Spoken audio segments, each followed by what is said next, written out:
Hey everybody, this is Kyle, aka Vulcan Wolverine, aka Vulcan Wolverine 2. Coming at you, it's 6 o'clock, it's about 5:55 a.m. in Baton Rouge, Louisiana. Welcome to chat. If you're in chat, I don't know, like I know that I need to do these live streams at regular times, but I'm on a very messed up schedule, as most targeted individuals understand. If you are in chat, welcome. What I'm gonna be doing tonight, basically just gonna be reading some of y'all's, chats in the chat room. But also I wanted to go through some articles that I kind of had up on BAT that I haven't gotten to yet, and I kind of want to get them off my plate. I want to go through these things. Hey Tansy, how you doing? How you doing with everything? And bear with me. I haven't been doing many live streams or videos. I'm working on that, but I'm kind of exhausted. My defenses are working pretty well. It's like our attackers do adapt to stuff, but then they kind of plateau. But still, right now the worst thing that I'm dealing with, other than V2K and remote neural manipulation, is my attackers are like hitting me. Like I was laying in bed flat, and the whole night that I was laying in bed flat, and they do this to me a lot, they just hit me like right here with directed energy. And so it's like sometimes I feel like, oh, I can't make a video because it's kind of hard to talk. Like it's like, it feels like this.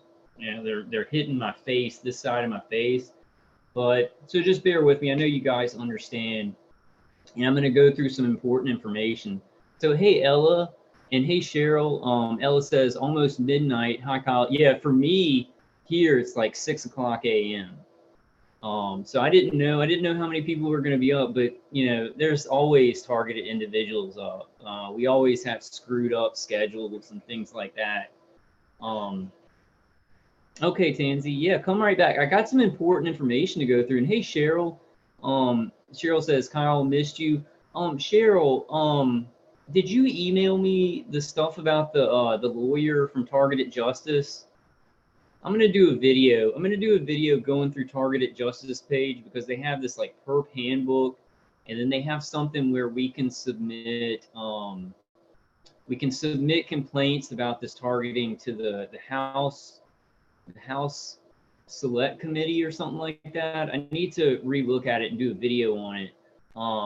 Okay, you sent it to me. I gotta go in my emails and find it. I get so many emails, I just get them stacked up, and I can't. It's hard to find anything. But I'm gonna go in there and look for it. Has anybody talked to him yet? That lawyer. So Ella Advocate says, yes, flat on the back. Even when leaning back on the car chair, it's hard to speak. Yeah, and really, guys, I know that I say this a lot, and some of you may be just like, well, this doesn't matter, but try and prop yourself up. When I lay flat, it's so much worse. But fortunately, this is one good thing. Let me focus on the positive side. Because of my ZVS driver, and then using Dave CD in conjunction with it and stuff like that, I don't wake up with the fibromyalgia pain all over my body. So it's like after it's been a couple of weeks, it's been about a month of me using the ZVS driver, and my attackers really can't get that remote neural manipulation just burning my nervous system. So they've decided to hit my weak spot, and my weak spot is right here. It's like my cheek, and then here, going up here. I've thought all along that maybe I have an implant over there, but also the vagus nerve and the trigeminal nerve are over on that side. So if I'm getting remote neural manipulated, and they're just stimulating that trigeminal nerve and that vagus nerve all the time, it would create that pain too. And I gotta look up stuff, because I've heard a lot about Melinda Kidder throughout years, but I've never had enough money. And we're looking for everything. We're looking for people who can maybe check for implants and take them out. We're looking for doctors that can, take our DTIs. We're looking for everything. But that would be great. I'm just going to say that would be great if we could find you know, a doctor to do imaging and take out the implants. But it's an obvious thing that we talk about all the time. Still searching. What I'm going to do, I'll tell you guys what I'm going to do, because I've been feeling it's been kind of hard to think. I'm still getting remote neural manipulation. Like while I buy my ZBS driver and I have my hearing aids in and stuff like that, it's toned down a lot, but still I'm getting my mind messed with. They make me depressed, they make me anxious, they make me paranoid, you know, they do all this stuff. But what I'm going to do is I've got this one ZBS driver. I have an extra ZBS driver just in case this one broke, and I just ordered thanks to oh, I forget her, Megan, I think her name is Megan in chat. She sent me an Amazon gift card of $60. I'm buying a power supply with that, and then what I'm going to do is I'm supposed to get that on Tuesday. So sometime this week, I'll just be doing a live stream where I'm putting that ZBS driver together, where I'm doing it from, I'm going to show y'all what I have. We're just going to sit, we're just going to hang out. Maybe even people can come on, you know, maybe even people can just come on and chat like on a panel, you know, while I put it together. I don't know how fun it's going to be because I'm not a great multitasker with the targeting. I used to work at Dell and I could do, you know, 5 things at once. So I'm using my computer, I'm like watching YouTube at the same time. Now it's a little bit harder, but I'm going to definitely put it together in front of everybody so you can see step by step. I'm very excited too. I'm really excited because it's still working, right? You know, I've got to give the people that say, oh, our attackers adapt to stuff. You know, this is an adaptive stream of energy. Yeah, they're 50% right. That does happen, but they don't adapt all the way. Our attackers don't adapt back 100%. They adapt to it to where it's not as good as when you first start using it, but they also plateau. But I do got to give some credit to people who are like, well, our attackers adapt to stuff. That is true, but they don't adapt to things 100%. So the defenses do still work and still give you a really good level of relief. Like the other night, well, I think I told you all this, my hearing aid, and hey, Wayne said not getting these notifications. You know what I've noticed, Wayne? I've noticed on targeted individuals channels and just any channel, if they don't make a video for a while and I don't see their channel for a while, you stop getting notifications. So the first time I noticed it was with Future Knowledge's channel. I hadn't watched a video of his in a while, like a while went by, and then I stopped getting notifications even though he was making new videos. So YouTube has changed it, and I guarantee you it's a form of censorship, where if somebody doesn't put out a video for a while or you don't see one of their videos for a while, you just stop getting notifications. And they can be making new videos, and even though you're subscribed to them and you hit the notification bell, you will stop getting notifications. I think it's a good sign that YouTube is doing all this censorship and it's going to start taking down channels. It's not good that it's happening, right? It's not good that it's happening, but I think it's a good sign that you know, the military-industrial complex tied to these social media outlets is getting very, very worried about the buildup of awareness about torture programs, tyranny, all these evil things. People are just speaking out about them all the time. And they're getting worried that there's a buildup, so they're trying these tactics of censorship and actually taking down channels and making sure people don't get notifications. They're doing it slowly, trying to stop any kind of trying to save lives. You know, trying to save American lives or whatever country you're in. There, slowly trying to make censorship more and more so that we can't talk about these things, and then people who it's not happening to, they're like, oh, I didn't hear about that, right? So we've got to really hit the gas on this stuff. We got to be, and I'm gonna be trying to do, you know, more videos. I just been super exhausted. Like, and when this area hurts, I'm like, I don't even want to get on a video because I'm like, I feel like this. I'm like, hey guys, how y'all doing tonight? Y'all doing pretty good? That's what I feel like. I know that you guys probably don't see it that way though. Like, it's not very noticeable to people. Tansy says, I just had 2 industrial air filters in my house and the difference in my environment and me was great. I never realized how dry my mucus was, and to see the level of dust in the filters, yuck. Yeah, I think if we clean the air and everything like that, things will be a lot better. And like that thing I was reading, hey, Autumn, I haven't seen you in forever. And hey, Tanya, I think I said hey to everybody. Guys, it's good to, I hope you're doing well, Autumn. Cheryl says, my icon changed on its own from green to this blue. That's my can, my energy drink there. What was I saying? I forgot what I was saying. Wayne Moore says, like the new channel look, Autumn. Yeah, everybody check out Autumn's channel. And there are like a bunch of channels like with the name Autumn. So, and there's also a lot of channels with the name like Wayne Morris too. So what you can do with like Wayne Morris and Autumn's channel is make sure when you're looking for it, put in targeted individual Autumn or targeted individual Wayne Morris. You know, because there's a lot of Wayne Morrises and stuff, so that's a way you can find their channels quick. You are, Autumn? Great. Yeah, I just hope you and your family are doing all right. You know, I'm tired and stuff, but I'm gonna try and pull myself up. Oh yeah, I kind of wanted to tell you all this. What I'm gonna do, okay, so I was telling y'all I'm gonna get a new power supply. I'm gonna put that together on a live stream so y'all just see it step by step. Stacy was telling me that she went to a live stream and people were talking about the ZBS driver. Frank, who does the conference call, he's trying the ZBS driver and it's working good. And somebody on another live stream was saying, you know, the new trend is trying the ZBS driver out. It really works, guys.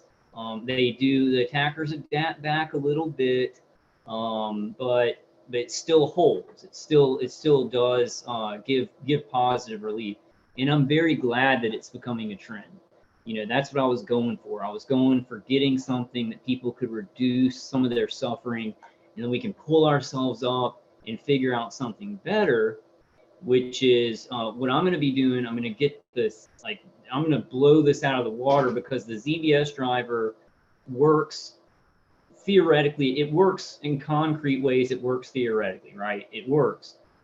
So I'm going to get it when I get that new power supply. I'm going to put that together, and then I'll be switching off. But sometimes I'm going to have them both on, and I'm going to put the other one right underneath it. So it's just going to create this really massively strong scalar field.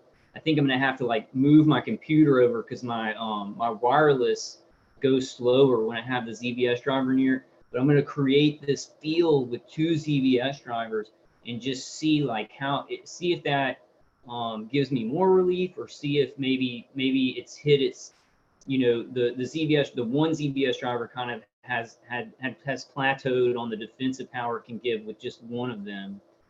We're gonna find out. I think that it's actually gonna work. I'm also gonna do this because it's been hard for me to think lately, and if I can just get a leg up and think a little bit better, have my mind a little bit clearer, then I can find something better for us. Some more solutions and things like that. Hey, Ashley. So Sarah Ashley Perry says, I'm buying the parts and one of the high school STEM classes is going to build it for me. Okay, and Ashley, like I said, on Tuesday or Wednesday, I'm going to be doing a live stream where I do it step by step. And I put it together on the live stream. I'll pick up the ZBS driver, I'll unscrew the stuff, and y'all can just see it step by step. I don't think there's going to be any kind of liability problems with that. You know, I'll try and do some kind of disclaimer at the beginning, like, you know, do this at your own risk. It's not dangerous. It's not dangerous if you do it. You just want to make sure that the copper's not, and I'll show y'all what I'm talking about, that the copper's not exposed so it doesn't short out and it doesn't make sparks or anything like that, you know. So Wayne Moore says, pray for the mechanic, guys. Jim's not well. Okay, Wayne. Yeah, we're going to do that.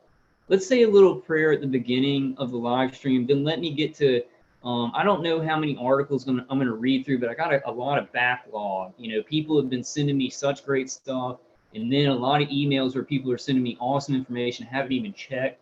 So that's awesome. That is effing awesome. There's so much information out there about this. So many people are talking about it that I can't keep up.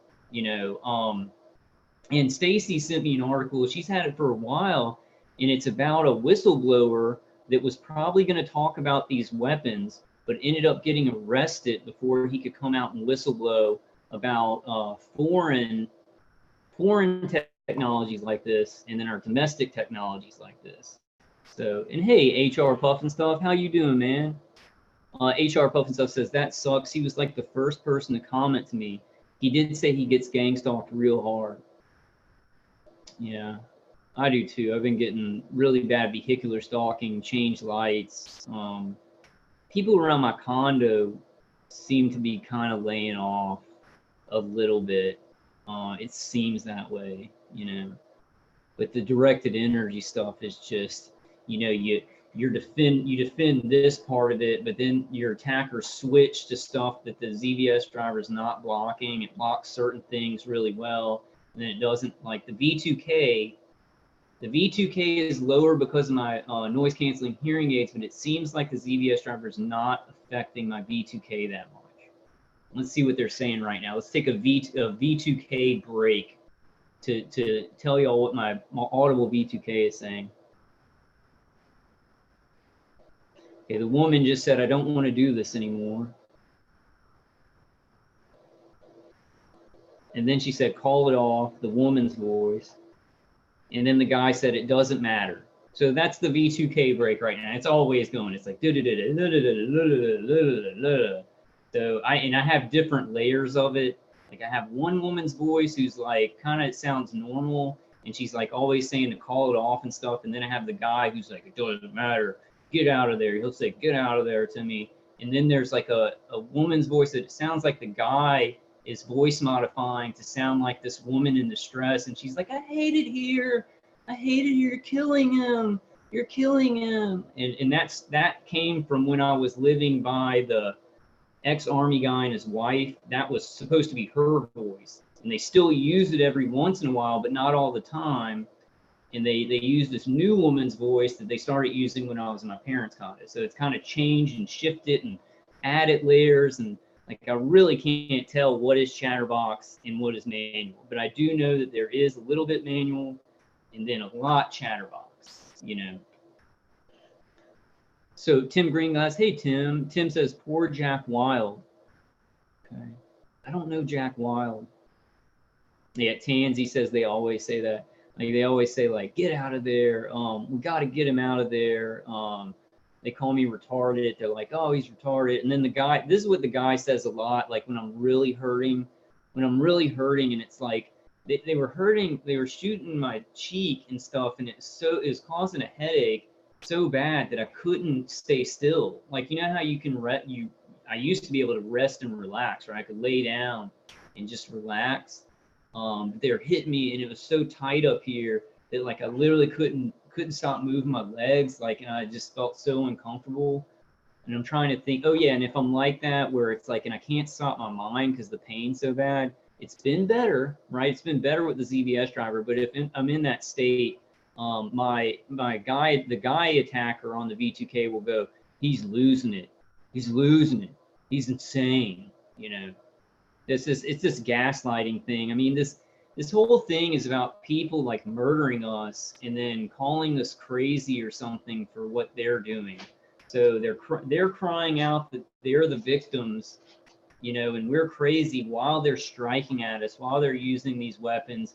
Gang stalkers do the same thing while they're trying to trick us and psyop us. You know, they're the good guys. We're this crazy evil person, you know, that hasn't done anything. It's a messed up, you know, false flag culture. And I'll also show y'all, I'm going to get to these articles. I wanted to show y'all these, you can go on these job sites where they're just like, where they show like counterintelligence, sign up to be a counterintelligence an agent for General Electric Technologies, sign up to be a surveillance role player, you know, for Department of Defense and stuff like that.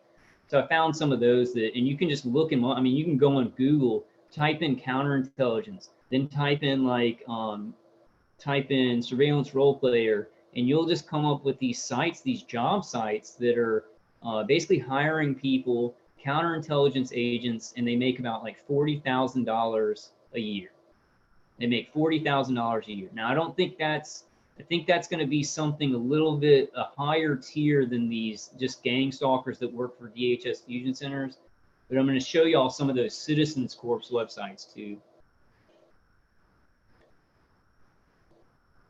Yeah, Cheryl says, Kyle, they always watch you as I watch your live stream. Yeah, I mean, they're just watching everything. I know, like, my attackers see through my eyes because they're getting a signal from my visual cortex or my occipital lobe, probably both of those. So they see everything that I see. They see what y'all see.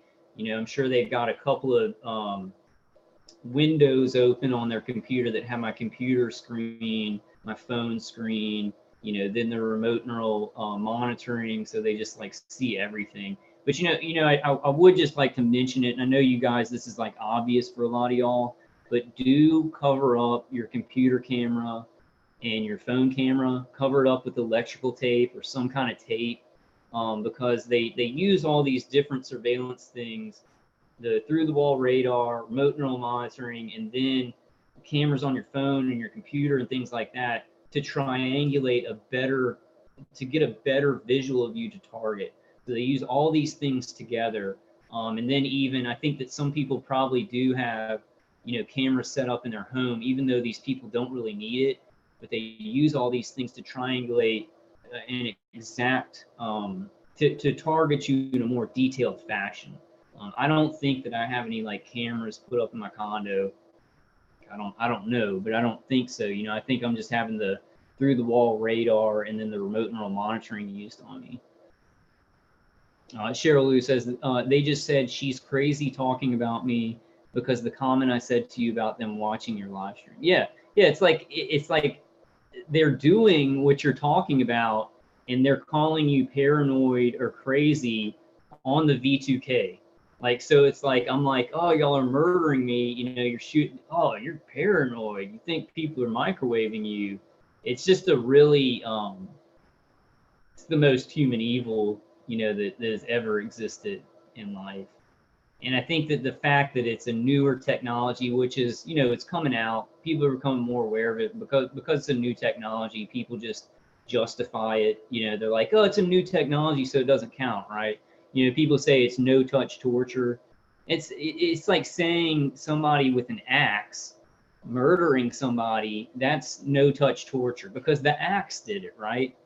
But that's every weapon that somebody uses is an extension. If they're using that weapon to hurt people, it is them killing those people. But for some reason, with these electromagnetic frequencies and microwaves and neuroweapons, you know, these people that are doing it are like, well, it doesn't really count. It's like no touch.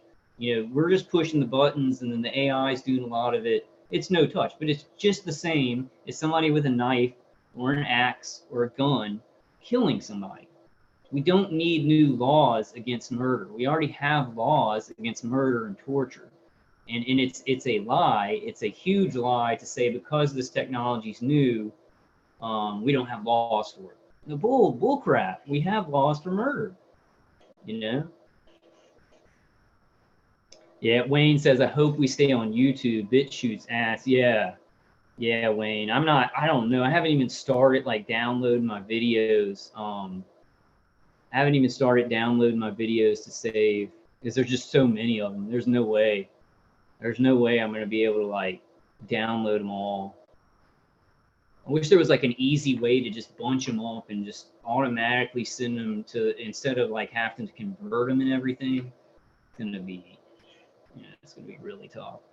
Okay, guys, let me get to it. I'm going to open my my chat room on my tablet, and I do want to at least get through this one article because I know I'm talking a long time, and I did just want to do just do a live stream. I'm gonna do some live streams this weekend, like some panels where I just come on and we just talk. But I did want to get these kind of off my plate. These articles that I looked up, they're pretty important. And then I definitely need it. Well, let's not talk about what I need to do in my next video. I always do that. I have a bad habit of doing that. Look up this.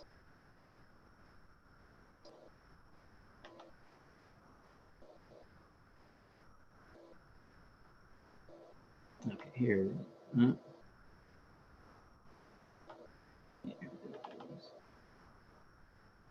Okay, guys, and let me open up my chat room on the tablet so I can read y'all's comments. Yeah, I was thinking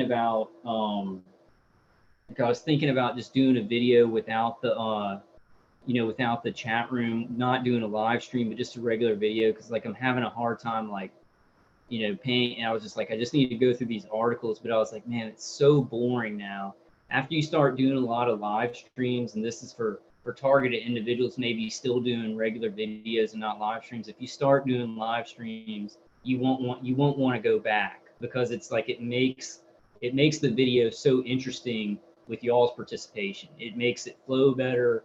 It makes it just a better thing. Like, so now if like I do a regular video where I'm just reading an article or something, I'm like, this is so boring. This is just me talking into a camera, you know?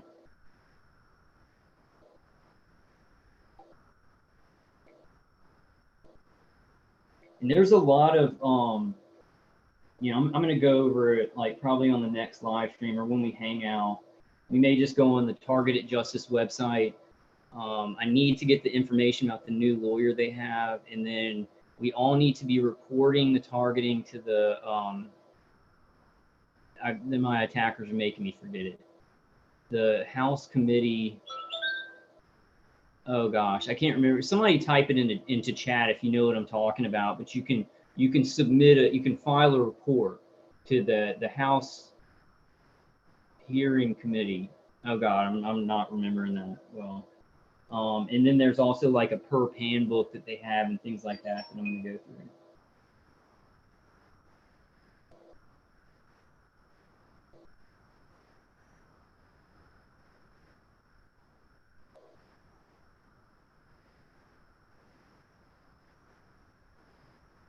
Okay, let me get started. While this opens up, I'll get started on this article. Now this is from Global, and I'm going to put this link in the description whenever my live stream pops up on YouTube.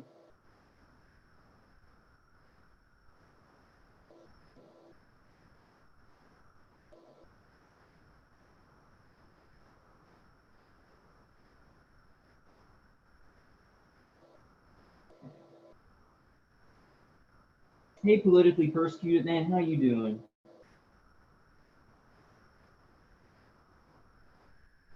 Yeah, Wayne, keep on doing videos, man. Just talking about it, how you're talking about it is awesome. Because it just helps people to understand that we're not mentally ill. We're going through this. And it helps a lot of other targeted individuals. When we just talk about this, we feel, we feel empowered by not feeling so isolated. And I just think it's like there's so much information coming out about this, so many organizations working on it. It's building and building and building, but don't ever, and I'm not just talking to you, Wayne, I'm just in general to targeted individuals, don't let it make you say, well, okay, some good things are happening, so I'll wait. Push. We got to push as hard as we can. We got to use that momentum. I think there's going to be changes coming. I've just noticed how, like, if you go to WikiLeaks and you look at the non-lethal weapons market reports, some of them stop on 2020. The projections for the non-lethal weapons market stop on 2020. Some of them stop on 2025. So I hope that this doesn't go till 2025, but it looks like those market reports are going most of them are going to 2020. And that could be a good sign for us. I just think so much information about this stuff is coming out that pretty much soon, I mean, I don't see how they're going to be able to do this running parallel with the consumer products and everything, where people are going to see that this is going on. There's like a 60 Minutes thing that I think I told y'all about this. Who sent that to me? Rob from Baltimore sent me like a 60 Minutes thing. So I'm going to try. I got to be careful with that though, because I showed that 60 Minutes report on the China consulate thing, and they took my video down entirely. That's the one thing that a video was just taken down, actually showing clips from a 60-minute report on the China consulate. But they had this other thing, and I haven't seen it yet, but he was saying it was about a lot of the consumer products and medical advancements about reading people's minds, and how it's just kind of becoming accepted. Um, very, very, very frustrating that a 60 minutes episode could be all about this technology and the medical advancements that can do it, the consumer products that can do it, and then we're still saying, look, we're being remote neural monitored, we're being experimented on, and people are like, oh yeah, that's mental illness. But look at all this cool stuff, that MIT is doing, and all these, all these consumer products coming out. Look at all that cool stuff that just came out of nowhere. People need to start understanding that these consumer technologies and medical advancements, they're trickled out by the military-industrial complex. Military-industrial complex, consumer, medical, and military, and probably more than that. But I'm simplifying it a lot. Hey, Brian. Brian says nothing good is happening. It will change. It will get worse. Yeah, I mean, like I get down sometimes, Brian. I get really down, and I've been going through this for so long that I'm like, oh, is this going to go on forever? I am finding some shielding things that make it better, so that gives me a little bit of hope. But I mean, we've just got to keep believing that we can change things. We just can't see what God's going to do with this, so we've just got to take the right actions, and we can't get too wrapped up in like, is this going to happen? Is this not going to happen? What's going to happen? Because with something this bizarre, I think we're going to be surprised what happens in the future with it. I think we're going to be surprised in the next upcoming years. I think the Cuban embassy thing was a huge surprise. The China consulate thing was still a huge surprise. They're still being talked about. Those incidents are still being talked about. So we just got to keep having hope. We just have to keep having hope and keep doing the right thing. And then I think just leave it in God's hands, right? We do the best we can to build awareness and everything. At least this is me, because my brain's so messed up from all this torture and remote neural manipulation. I can't really see what's coming. Oh, is this going to happen? Is this court case going to work? I don't know. I'm throwing spaghetti against the wall, guys. But I do still have faith. I've never lost faith in God.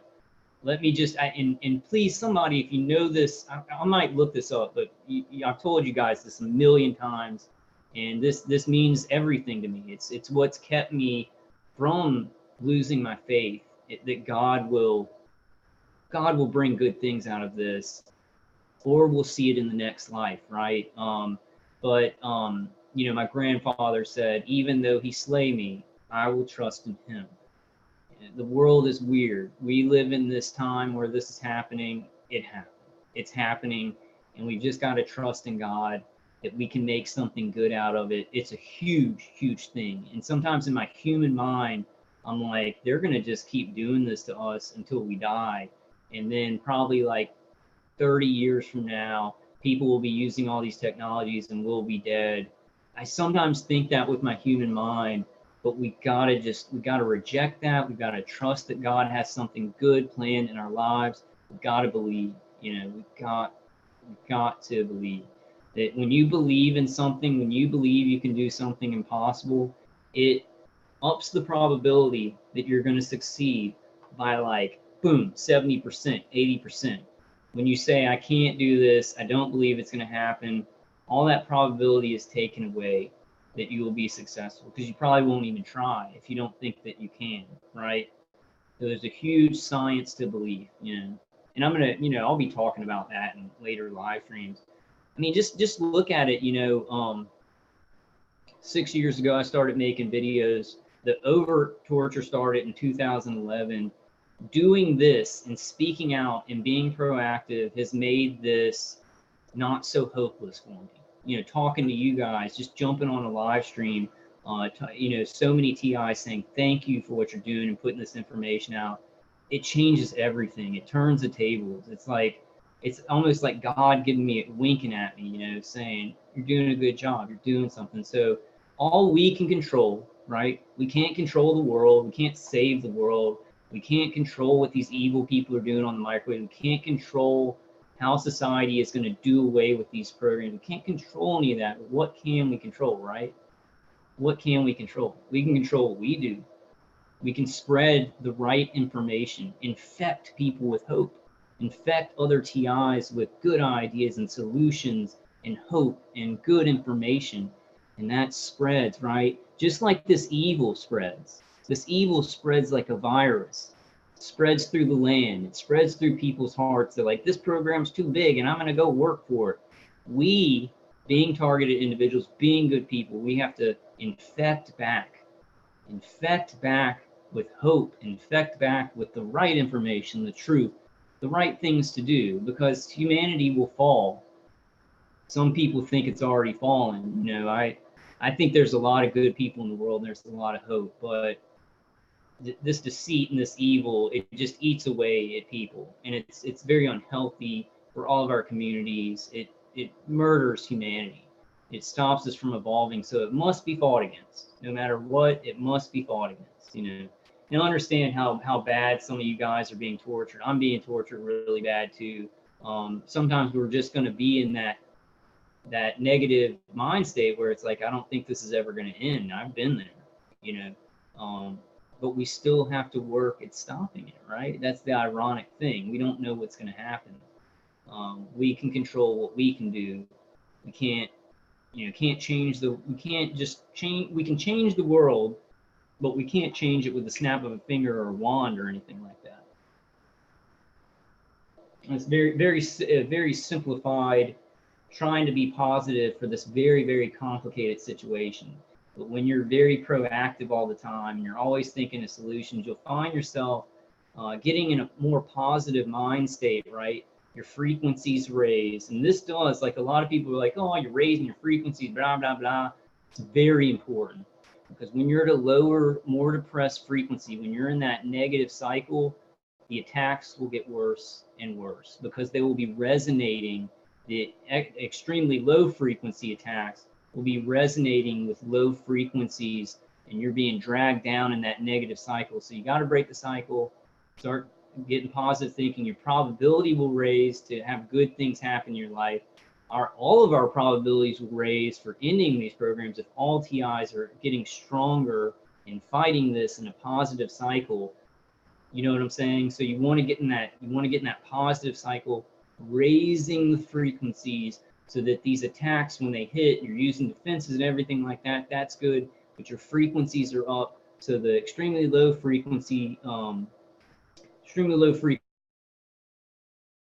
directed energy that they're using to attack us, it doesn't necessarily resonate. It's not resonating right with you, and you're breaking the cycle of this cumulative negative, where everything hurts more, and they're, you know, and they're upping their hook into your brain and your nervous system. It's very necessary to raise your frequencies, to have hope in things, to do fun things, even though my face is like, you know, I still want to do fun things and believe and try and heal as much as we can. I'm gonna read some prayers about healing when we get off the live stream. Hey, Victorious Ball is 68 says, we are infected with Morgellons. A legion can hide in one parasite. Demonic possession is where we are at. Yeah, I mean, I do. I believe that we have the Morgellons and all that biofilm and stuff. So important to do the cleansing baths. You know what's happened to me? Well, I don't want to go into this on this live stream, but when I take a bath now, somebody sabotaged my bathtub. I really think that my maintenance guy came in and did something specific to my bathtub, that I'll take a bath and it'll start going down. Like even when the plug is in, the water will start going down rapidly. It leaks out of the underside of the bathtub and it leaks in my kitchen. And I think that there was like some sabotage there, because I think that they are afraid of the cleansings. Like our attackers are very afraid of the cleansings, because they're trying to put all these toxins and chemtrails in our environment and everything. And then if you're doing cleansings regularly, they have to keep putting these toxins back into your environment, or if they don't, you feel a lot better, right? You feel a lot better getting all this stuff out of your system. So it's so important. I was trying to think, one new thing I've been doing, this doesn't really have to do with cleansing, but Dan was talking about it, and I started taking lecithin, Lecithin, Thin, I think, and it's really making my brain able to think a little bit more clearly. So we want to make our brain as healthy as possible. We want to cleanse as many heavy metals out of our system, and then the cleansing baths. I do Epsom salt, and then I'll do borax mixed with tea tree oil. So I got tea tree oil soap, but the problem is my bathtub now drains super fast even when I have it plugged in. So I'm gonna have to get that fixed somehow. I don't see how it could have just happened, right? I don't see how that could have just happened, but you know, maybe. I mean, maybe it just, maybe the line to my bathtub and the refrigerator got messed up or something. I don't know. When you're gang stalked as heavily as we are, it's hard to see a lot of these things as coincidences, you know. Tim Greenglass says, when I lived in low-income public housing, they turned my hot water, back several times. Yeah. Yeah, and y'all remember that thing I was reading, the thing on, I can't remember his name, but versus the NSA, when I was talking about all those techniques, how they can connect a certain water line to your water and put toxins and things that are going to make you more susceptible to the directed energy weapons and the neuro weapons. They can also, you know, connect things to your air conditioner filter and things like that. And that's, you know, I don't know how many of that's happening to, but it is a definite protocol that these gang stalkers use. It's a definite protocol, you know, trying to poison us. Hey, Ann Ritchie says, hey, Ann, is that the Ann? Are you from New York? Are you the Ann that was on Mike's calls? Ann says they are killing folks with these frequencies, not to mention unwanted electrically forcing genitalia and butt stimulation. Yeah. My attackers, I sometimes I don't even like to talk about. It's like I think that everything's okay down there and it's not permanently damaged, but they've been raping me for a long time, and I know they've been raping you guys for a long time with this electronic rape. They kind of did the butt stuff a little while, a couple of months, but I just didn't care. I just tried to not make a big deal out of it, and you know, they ended up moving on to something else. But that is horrifying. I mean, it's horrifying to be raped in your butthole and your genitalia, you know, with microwaves, and then we're crying out for help in society, and people are just like, hey, little crazy person, you're crazy. And we're doing one of the most important things that could be done right now. This is a priority for the human race. These remote neuro weapons and remote directed energy weapons are a priority. If humanity wants to survive and not be in chains and under a tyrannical rule and everything surveilled, and worse than a 1984, you know, it'll be like everything is going into the NSA. Everything everybody sees, people will be hooked up, you know, to you know, technological devices. And this is one thing I want to mention before I read this article. Look up Raycon, and I've mentioned this a couple of times. I think I'm going to do a short video on that. I've been putting things off, you know, trying to do all this stuff, but putting things off. But you look up Raycon, look up those wireless earbuds, and I want to say this, and I'm pretty sure that I'm 100% right here. Maybe, I mean, I don't know. It's hard to tell how far this crap goes, right? I really think they're doing these things because there's all these people who are not experiencing direct targeting, and they're like, oh, they're going to chip us next. They're going to line us up and ask us if we want a chip and blah, blah, blah. That's not how anything works. They're getting people to buy their own non-consensual implants. They're getting people to be like, oh, yeah, wireless earbuds. And when you put wireless earbuds in, that's a transceiver.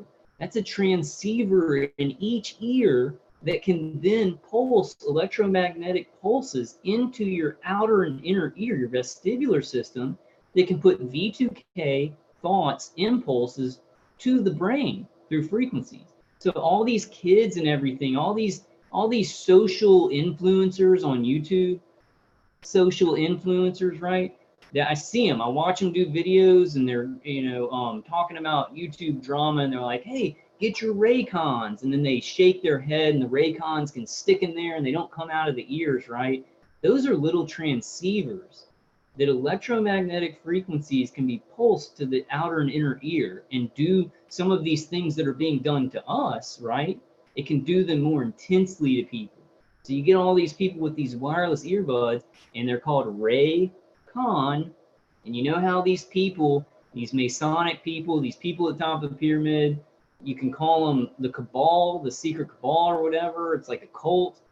They love to tell people what they're doing and show us how stupid we are. They love to put it in our face, right? So Ray Con. We're going to shoot rays at you, and we're conning you. And then people go out and they buy these expensive earbuds, and they buy their own non-consensual transceivers to put right near their vestibular system. And that's how things are going to be done. Don't be waiting on a line where they're going to be like, hey, you're going to take the chip. That's no. They can use our biofrequencies, our unique brainwave signatures, and then they're going to be selling consumer products very, very secretively and deceitfully to young kids so that they can do this experimentation more intensely. I do, like Brian said earlier, you know, it's going to get worse. I think they're trying to make it worse. I think that this system is trying to pull more people in and mind control so many people that then it's easier to make people believe it's a conspiracy theory, right? I think that's a lot of our problem right now. I think a lot of targeted, and we're all targeted in this world. Like, nobody should fool themselves. Everybody's targeted. Even if you're not being hit directly with microwaves, you're targeted. You're targeted for death. You're targeted for slow kill. But you know, I forgot my point on that one. Let's say, okay, I'll come back to it if I remember. Totally forgot. My mind was completely wiped. Yeah, Wayne Moore says bloody zombies. I completely agree, my friend. Bloody zombies, man. Some people make a choice. It's like, I guess they're a little bit brainwashed, the people who microwave me, but I mean, it's like they're making a choice to set up a system that murders and tortures children, that murders and tortures innocent people based on like a random lottery, and they think somehow it's going to help them. They live here. They live on this earth with us. There's this one line from Guardians of the Galaxy where the guy's like, Rocket Raccoon's talking to Star-Lord, and he says, why do you care about them? Why do you care about this place? He's like, because I live here. You know, I live here. I'm one of the idiots that lives here. So all these people trying to destroy this country and trying to destroy all these other countries and put people under a tyrannical reign and make things more dangerous with all these mass shootings and mind control to do those mass shootings and false flags, they live here and they're destroying their, what's it called? Their essing where they eat. Y'all know what I'm saying? They're crapping where they eat, you know? And it's very, very dumb. This is very, very dumb. Oh, hey, Tom Green. Yeah, thanks, Wayne. Yeah, I mean, it's all right. I don't even care at this point. Like, I don't, like Chief Handler and Tom Green, it's just, they show what they are. I mean, if they're sitting there, if people are still sitting there saying this isn't happening with all the proof and all the evidence and all these people being tortured, and none of us are insane, we're making videos and we're talking about this stuff, it's messing with our minds. So yeah, we have this mental injuries and stuff like that. But if you have people like that, you know, yeah, just get them out of here. But I'm just at a point where I'm just like, I don't even care. This is such a big deal, and it just has to be done. That, like, I'm at a point where it's like my brother saying, oh, you're, you know, focusing on the wrong things, and you know, he doesn't tell me I'm selfish and mentally ill, but he pretty much believes that. It just doesn't matter. This is happening. You know, we're in the right. Everybody else is in the wrong. That just wants to say this isn't happening, and they're also putting lives in danger by not acknowledging that this is happening. So we're doing the right thing by talking about it. I don't know if I would be talking about it if it didn't happen to me. I hope that I would. I hope that I would be fighting this fight. But you know, this is where it's at. You know, I got targeted, and I am fighting this fight. So that's where we are. You know. Okay, so this is from Global Research Center for Research on Globalization. Already the name of the webpage gives me the heebie-jeebies. Just talking about globalization. which is dangerous, which is dangerous because that means countries have to be completely destroyed from the inside so that they'll be weak enough to enter into some kind of global union. But this does look at all the sciences and things that the military-industrial complex, the consumer markets and the medical markets are doing, with mind control, with remote control of the brain and the human nervous system. I might read one after this too. Let's get through this. So this is by Mojmir Babakek, and I said that completely wrong. I don't know how to say that name. Babasek. Let's say Babasek.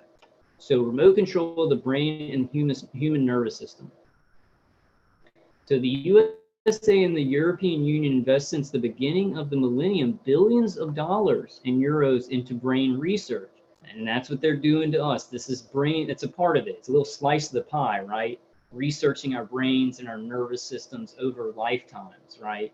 To see how this stuff's gonna affect us, to see what they can make us do, to see how they can make us, make our beliefs more radical or de-intensify certain radical beliefs. This whole game, see if they can get people to kill themselves, see if they can get teenagers who don't know what's going on to go shoot up their schools. Just a game, it's just a petri dish, human experimentation. A little slice of that pie of what's going on with us as targeted individuals. Okay, as a result of this research, perfect maps of the brain were developed, including the areas of the brain that control the activity of different body organs or parts where higher brain activities, such as speech and thoughts, are taking place. The brain activities corresponding to different actions in those areas were also deciphered. So I think that's a big way that they do the signal, like in our visual cortex, right? You think of a visual, and then my V2K will kind of respond on what I'm thinking in my visual space. They've also interfered with that and suppressed my visual space so that sometimes I just got a blank mind, like it kind of blanks me out. But they do that, they know kind of what you're thinking, like what color you're thinking of, or the item that you're thinking of, because they've done such extensive research since like the 1950s, really after World War II. And then I think even in concentration camps in World War II, they've done extensive research on like what brain activity, what EEG corresponds to what visual, to what type of item, right? They've done so much research on that when you have an EEG that's like in your visual cortex is producing an EEG, they have something to match it up to. So even if they're not getting exactly what you're thinking about in your visual space, they can get pretty close on what they're seeing, right? And that's what they correspond the EEG to what it means. Because as human beings, right, we're very complicated. We're complicated with our mixture of our brain and our nervous system and our memories and our emotions. We're all unique. But when you take these separate parts that function to create this painting of a human being, they're pretty simple. These component parts are simple and easy to get readings on because they're pretty similar in every human being, although we're very unique in how those things are mixed together. And I think that's something that's very important for targeted individuals to know, because sometimes you can feel like, oh, I'm just a brain and a nervous system. We must be all kind of the same if these people are doing this to me so easily, but that's not the case. It's kind of like, I don't know if this is a good metaphor, but a human being is so special in what they are, but you shoot a human being and the bullet goes through them and it rips through them, and a human being can die from that, no matter how strong or how weak or what they believe or anything like that, right? So we're mixing those component parts of us. We're complicated, unique, awesome spiritual beings. And we also have more than just our organics, right? We have a soul and everything like that. When you break down those component parts, that's why it's so easy for our attackers to do readings on these things, to read our visuals or our inner voice or something. Those component parts can be read pretty similarly from human to human. So thanks to the knowledge of specific locations of different centers in the brain and frequencies of neuronal activity in them, teams of physicians are now capable of helping many people who were in the past, for different reasons, unable to participate in a normal life. And it's great. That's great that people who maybe can't walk or maybe can't move, that they can neurologically connect to a computer. That's awesome. You know, I'm all for that. Or somebody who's missing a limb, to be able to control an artificial limb with their mind, with the you know, signals from the brain going to the limb and then back, and they can have an art. That's great. But you can't kill innocent people and experiment on innocent people to do this. That has to be stopped. It has to be stopped. And it's how, you know, it's how things are poisoned.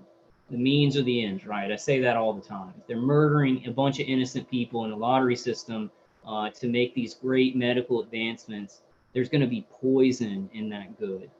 So it's not going to be 100% good, right? Which it could be. It's just wrong. No matter what kind of advancements, it could be done right. And even James DAdorno says that, right? James DAdorno, every target individual needs to watch his presentations. It takes longer. It takes a longer amount of time to get these advancements if you do them right.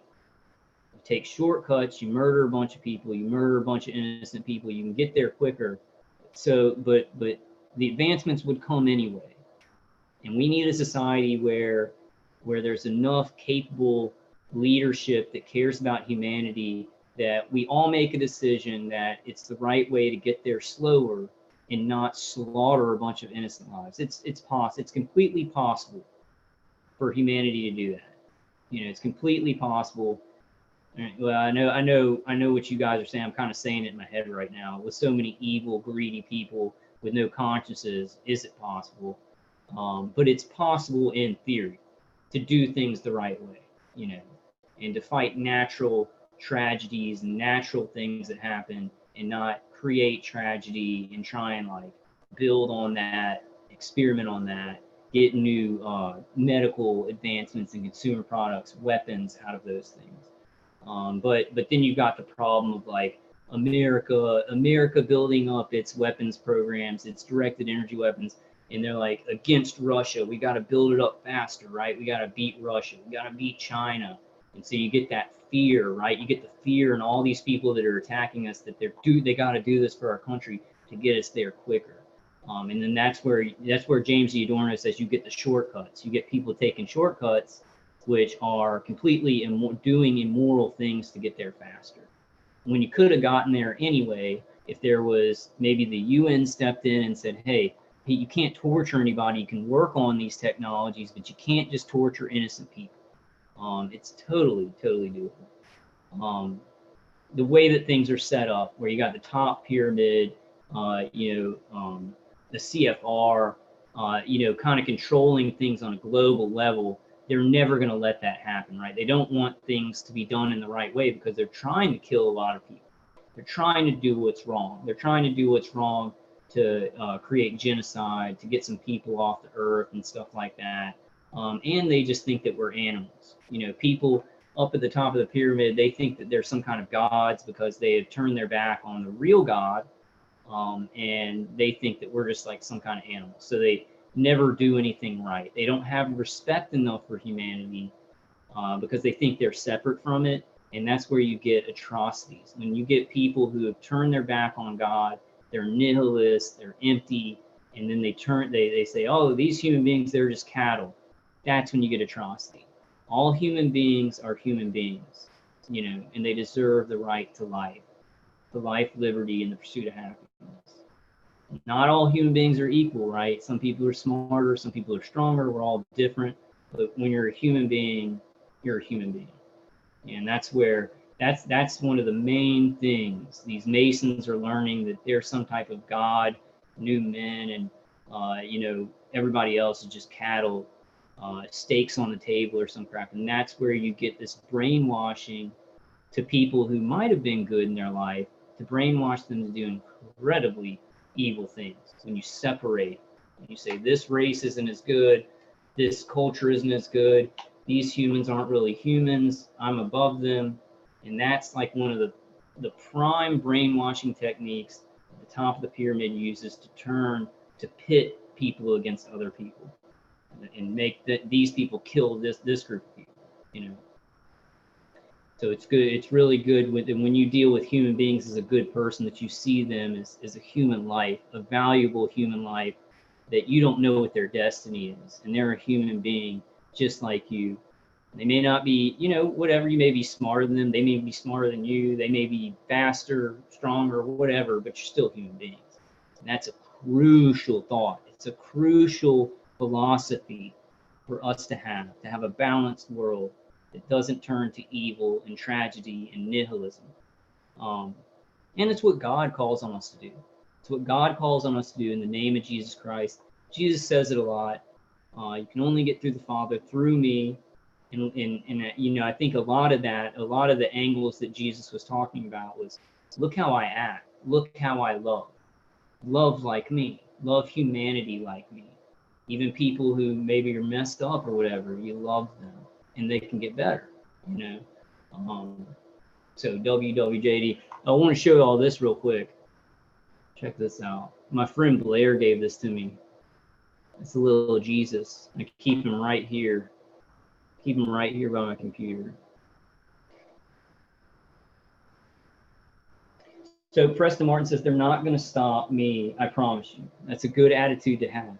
Don't let them say, they're not going to stop me either. We all need to, you know, get together and be like, they're not going to stop us. And we need to, these new targeted individuals that are getting pulled in, we can become stronger. Like with the more numbers of people who understand this or are being targeted, we get together, we say they're not going to beat us.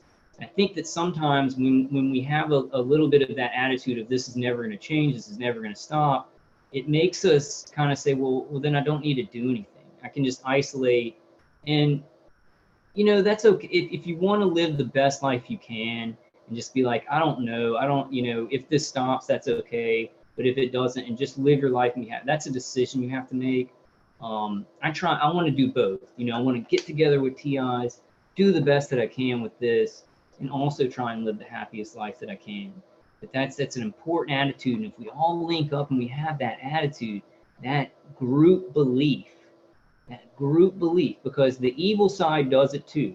Know that the evil side, they're getting together and they're saying, we got a lot of power and we can make this person look crazy, all of us together working on this one person, right? But if we get together, which is why we've got to build more trust. We've got to build more ways to not be paranoid of each other and stuff like that. We do have a very, very challenging road ahead of us. We have a challenging road behind us, but it's not impossible. It's not impossible. It's not impossible to keep going and have great things happen. I think this is going to end. I think in the next couple of years, there's no way that these programs can run parallel with the entire public understanding the capabilities of electromagnetic frequencies. I do fear, though, this is my fear.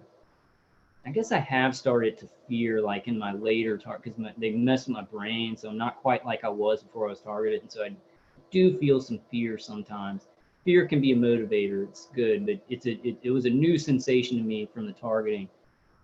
My feet, oh God, and I completely forgot. It was such an important part. It was such an important point, and I completely forgot.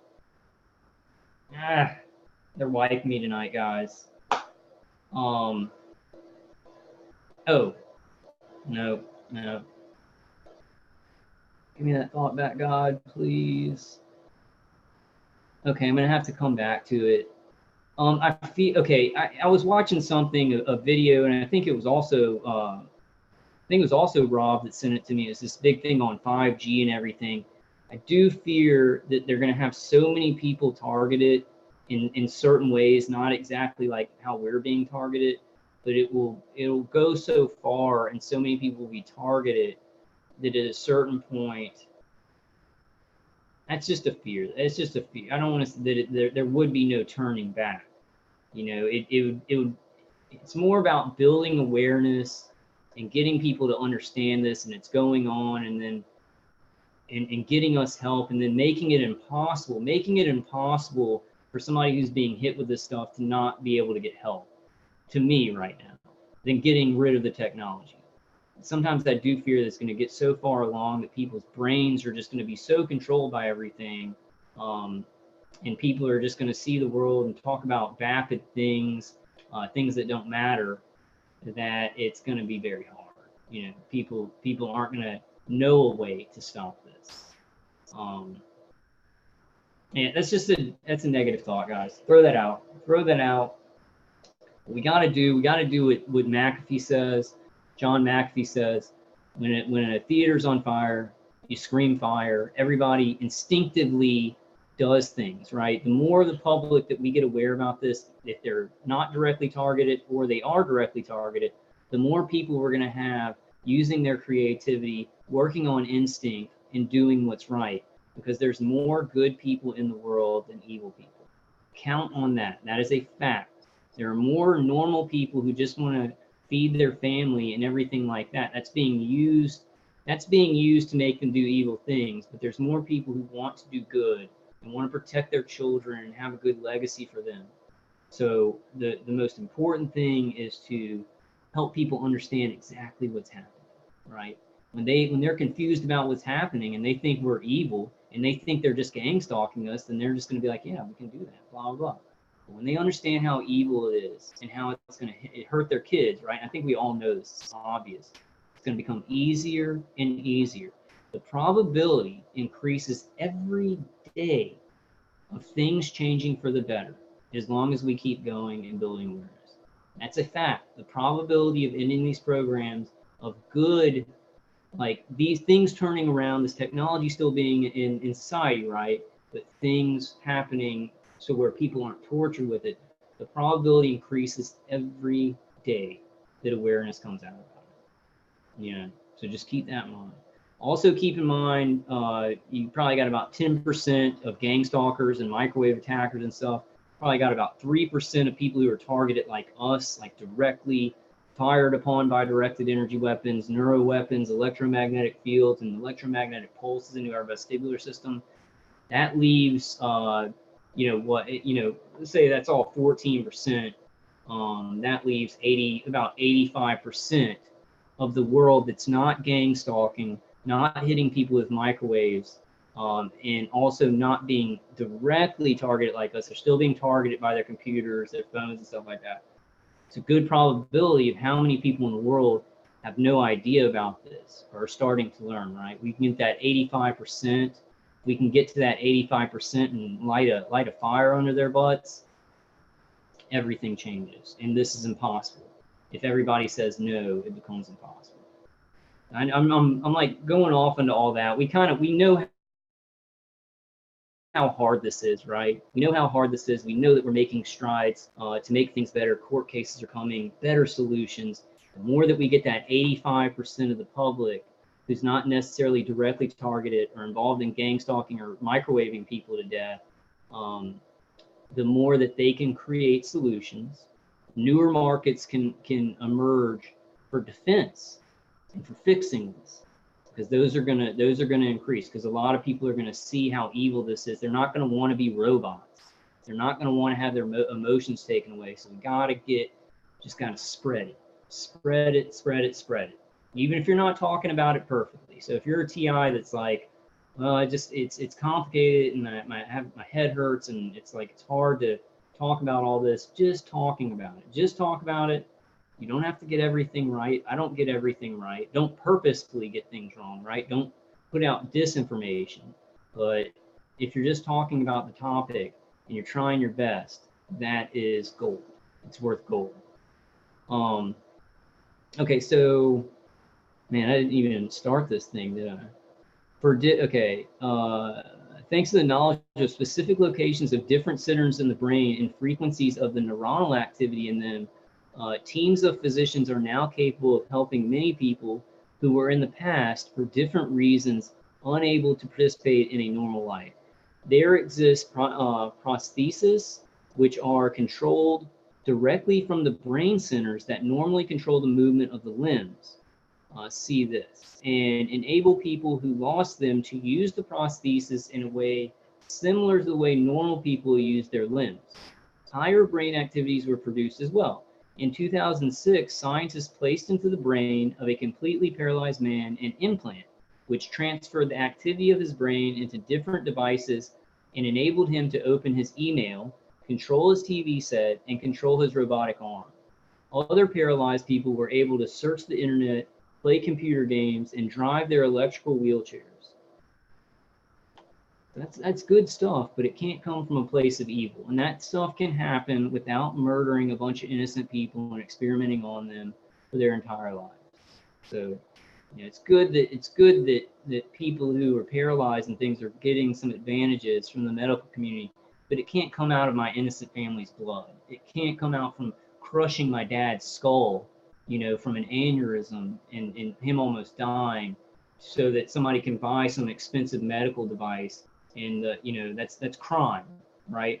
When the military-industrial complex crushes my dad's skull, and then you know, that advantage goes to somebody who's rich, and they have a rich family and they're paralyzed. So the military-industrial complex is crushing human life, and then they're taking money from people for those advantages. That's crime. Crime and terrorism is the most evil thing ever invented, and it's wrong. And we've established in our society that people have to follow the law. They can't just go around murdering people in a lottery system. Just, you know, just go out and murder a bunch of people. We've established that that's wrong in our civilization. So why does that change when an advanced technology comes along? It doesn't change. It doesn't change. There's a bunch of tricks and false flags and national security to commit crimes against humanity. So we are dealing now in a war where there are good people who want to do what's right. And in our civilization, we've agreed that you can't just randomly murder people. Now, these people, the military-industrial complex, the people up the pyramid, they have decided that they can kill whoever they want and do whatever they want.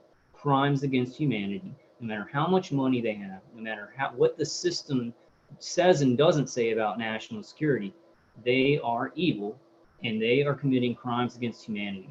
It's cut and dry, black and white. And we don't have the power, right? We don't have the money and the technology and everything, but we are in the moral right. Our civilization throughout, you know, millions and millions of years, it's eventually gotten to a place where it said you can't just murder people, you can't just genocide people.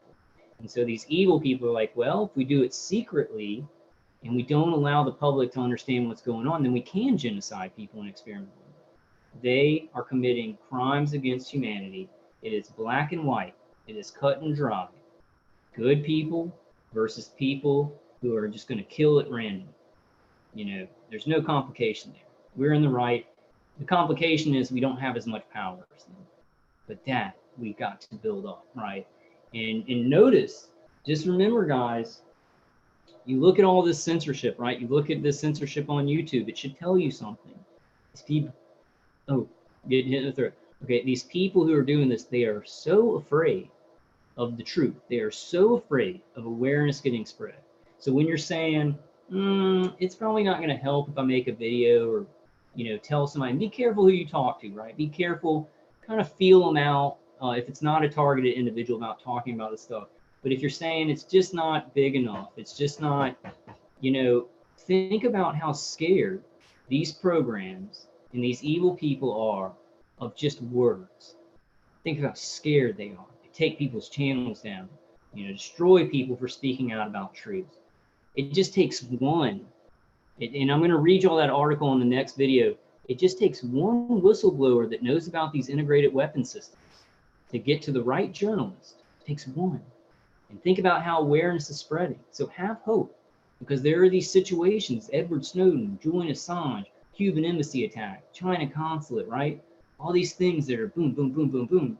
What's going to come next? It takes one whistleblower that's willing to risk their life, who's worked with these integrated weapon systems, to come out to speak to the right journalist who still has integrity. There's probably about 5% of journalists in the world who have integrity and actually do report the truth and aren't controlled by the military-industrial complexes of each nation. It doesn't take much. It doesn't take much to open this all up. You know, I think that there's a lot of mind control. Obviously, there's a lot of mind control involved with what they're doing to us. A lot of mind control with the public. And I think a big deal about this, and somebody said it in chat, they said they mess with our pineal gland to mess with our perception, to make us see things in a more hopeless manner. But the reality of it, the reality, I know that some of you guys are saying the reality is this is never going to end, blah, blah, blah. You know, y'all may see me as naive to say, I do believe this program is going to end, but you would be amazed at how much more concrete and probable it is that something amazing is going to happen to end this, to make things better. And I think that a lot of that thinking, it has to do with they're destroying our brain. It just changes our perception. And that's why we need God. We need God to open our pineal gland, you know, fix our organics, heal us on a quantum level so that our perception can be hope. We get that hope. We get more people with hope. The probability increases, right? Intertwine these things that we don't understand about, right? Like the soul and hope and miracles. Intertwine those things with probability and science. It's been the greatest strength for me to see that it's like, some people who may say I'm naive, it's like, I'm thinking about this stuff the right way. I'm combining what God has said, what my parents have taught me, what Jesus Christ has said with science and probability. You can't imagine how much one whistleblower coming out and talking to the right journalist can change everything. And we have a bunch of things happening, right? There's so many variables here that I don't think these algorithms and this AI and this, you know, the world simulation, there's too many variables. There's too many variables for them to control. And what you can do to throw into that is you can be like, I'm going to be an anomaly and I'm going to speak out. And that's one more variable that they're going to have to contend with, looking at these algorithms, trying to keep the truth from coming out, doing all their censorship, shutting up people by murdering them, by experimenting on them, by brain hobbling them. You know, my attackers have tried to not only brain hobble me, but they tried to, like, you know, smash up my face so it's harder for me to talk. I'm feeling okay right now. Just if I talk a long time, it hurts. But, and we just get through it. Be an anomaly. Be an anomaly. Because these evil people are doing these experiments and these systems based on how do human beings work, right? How have we learned over the last millions of years how human beings function and what they do? Well, if we change, if we say, God, make me adapt to this, evolve me, make me an anomaly, we can change where all their learning about how humans react changes, right? And then we're dealing with this on a sophisticated level. We're meeting a sophisticated challenge with the most sophisticated power in the universe, right? God. He's the most sophisticated above all this complicated stuff that can, like putting a hand on a bat. Like, the attackers put the hand on the bat, you put your hand on the bat, and they put their hand on the bat, and they put, God's like, just can crush the whole bat in all of our hands, right? Not our hands, but you know what I'm saying. He's on top of this. He's the most sophisticated. He is in creation, in everything, in us, and he can trump all of this. You know, no pun intended. Hey, Jeff, man, how you doing, brother? Man, you're up early. Well, I'm up early. Oh, wait. Okay, so Tanya says, Kyle, you and Stacy are bested. Who got together? Who got together, Tanya? You can never beat me and Stacy. No other couple in the world can beat me and Stacy.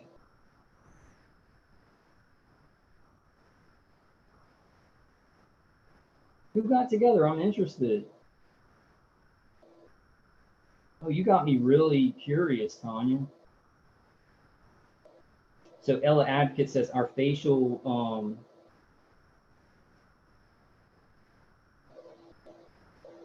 okay. Wait, but I don't know the new couple. I'm like out of the loop. This is what happens when I don't make videos. Well, if there is like a new target individual couple, congratulations. Love helps so much. It helps to get through this. And, you know, like, I don't want to get too much of the details, but, you know, me and Stacy's attackers don't want us together. You know, they want to make things very hard. And there's a purpose for that. You know, there's a purpose for them trying to, you know, weapons of mass disruption. They want to disrupt relationships. There's a reason for that, because when you get somebody that you love and you get together and you work as a team, it's this anomaly, right? They're working on how does this human being work? What are they going to do? But when you put two people together that really love each other, that love can create this anomaly that our attackers aren't prepared for necessarily. There's going to be all these different variables, these spiritual variables, these variables of the heart that they're not going to be able to control as easy. They're going to look stupider when they're trying to, murder good people and stuff like that. So congratulations. Okay. Oh, you're just saying like we're the best? Okay. Thanks, Tanya. Yeah, Tanya says, no, you both, Kyle, you are. Okay. Yeah, Stacey, I think she's asleep right now. She has to go to work tomorrow. But she said she was going to maybe do a video soon. Her CBS driver is working really well. Still targeted and stuff like that, but she says she's probably going to make a video. I don't know. I mean, I might just tell y'all about it if she wants me to. Depends on how she feels, but she said she might make a video on it. She says it's working really good. And she also she got this blanket, this EMF blanket. I'll show you all that before I'm about to wrap up the live stream. Somebody remind me to do that because she says it works really good. I'm gonna get one of them. They're kind of expensive. It's like $100, but it's like a not a less EMF blanket, but it's an EMF blanket, and I think it has copper in it, but she says it like works really, really well. So I'm kind of looking forward to getting that. I'm maybe gonna try and get it this month and try it. Depends on Social Security and everything. And I do, while I'm thinking about it, I do want to thank Pine Doc. Thank you. Pine Doc donated to me on PayPal. That's going to go a long way to making this channel better, to getting, I may have to spend it on food because I've spent some on like, working on defenses and stuff like that. But thank you so much. Thank you so much, Pine Doc. I appreciate it so much. I appreciate anybody who helps out the channel and helps me out. I promise you, it's going to go to something good. It might end up going like to buying me some food sometimes when I'm spending my Social Security money on defensive stuff, or actually making, I really want to do better, better with this. Even though I feel bad, I want to do some things that might get us more traction. And obviously the University of Pennsylvania stuff, getting there, like getting to these places, getting to rallies and things like that. So I really appreciate any help y'all can give me to give this channel, really. Cheryl Lou says, congratulations to the new couple. Who is the new couple? Y'all are really, you're making me curious here.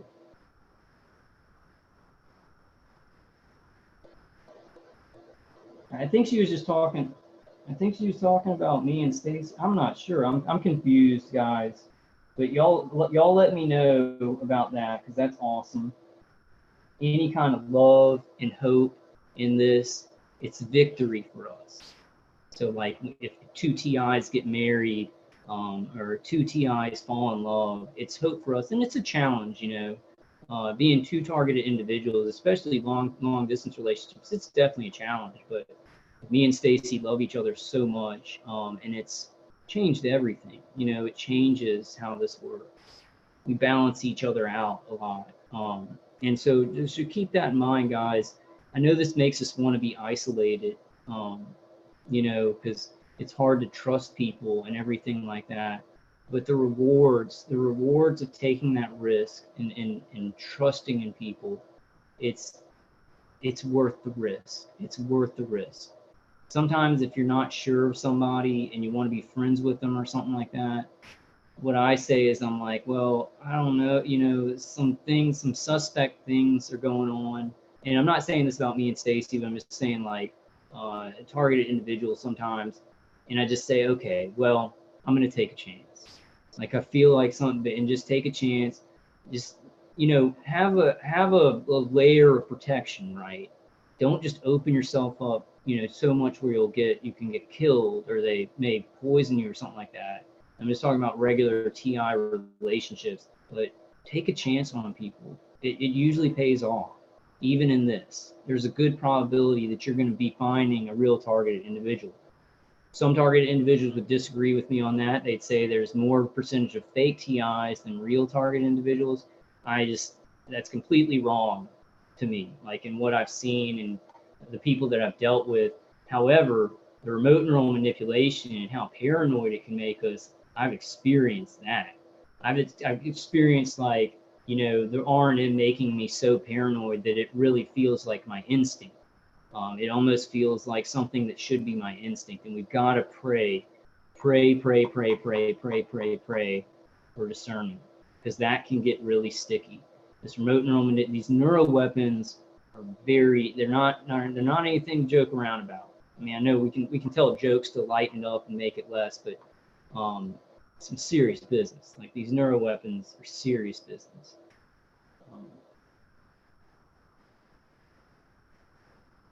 Hey, Diana.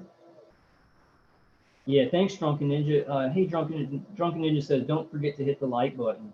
Yeah, guys, give me a couple of likes. Let's try and get this information out. Let's just try and keep it going. Okay, yeah, Diana says, good morning, all. What's going on at the University of Penn? I'll show you all the number. I've called them on days when they're, like, not open. Like on a Sunday I called and I couldn't get to anybody. I've been having trouble, but I have the number and I'm going to call them this week. And there's like 3 doctors, but I cannot find the names. So I think I need some help on that. I'm gonna work on that this week. But what I'm gonna do towards the end of the live stream, I already forgot the other thing I was supposed to do, but I'll definitely show you all the number that you can call for the University of Pennsylvania neurological department. The thing that I'm kind of working on, though, is like probably these neurologists at the University of Penn, just like Dr. Hoffer, they probably were contracted by the DoD to do the testing on the Cuban embassy workers. I'm a little bit wary. I'm a little bit wary of how they're going to deal with us, So I'm trying to kind of do my research and look into it more before I just like throw in with these neurologists there. But I think that it would be a good angle if they're going to be honest about this, if they're not going to cover it up. But being contracted by the DoD to check out the Cuban embassy workers, do the DTI testing, obviously the DoD is going to tell them, to cover up certain national security aspects about it, like what it is, because they're experimenting on all of us. So they have to cover up what's actually happening, which is what I'm, what I would be getting those doctors to help us with, right? So I'm gonna be working on that. Hopefully they're just regular doctors. And when I say contracted by the DoD, there are some good people who are like good doctors that are contracted for certain jobs at the DoD looking into things. It doesn't mean they're involved in the experimentation. So that's what I mean when I say that in this instance. Not that they're some of the doctors and scientists who are actually doing this experimentation, but they were tasked to look into the Cuban embassy workers, right? So I'm working on that, Diana. I've just been, y'all know me, I'm trying to do a bunch of stuff and I put things off. Some days all I can do is just zone out and play video games or, talk to Stacy, because I really want to focus on that. That's a very happy part of my life. So I've been focusing some on, us and helping her and kind of our plans for the future and things like that.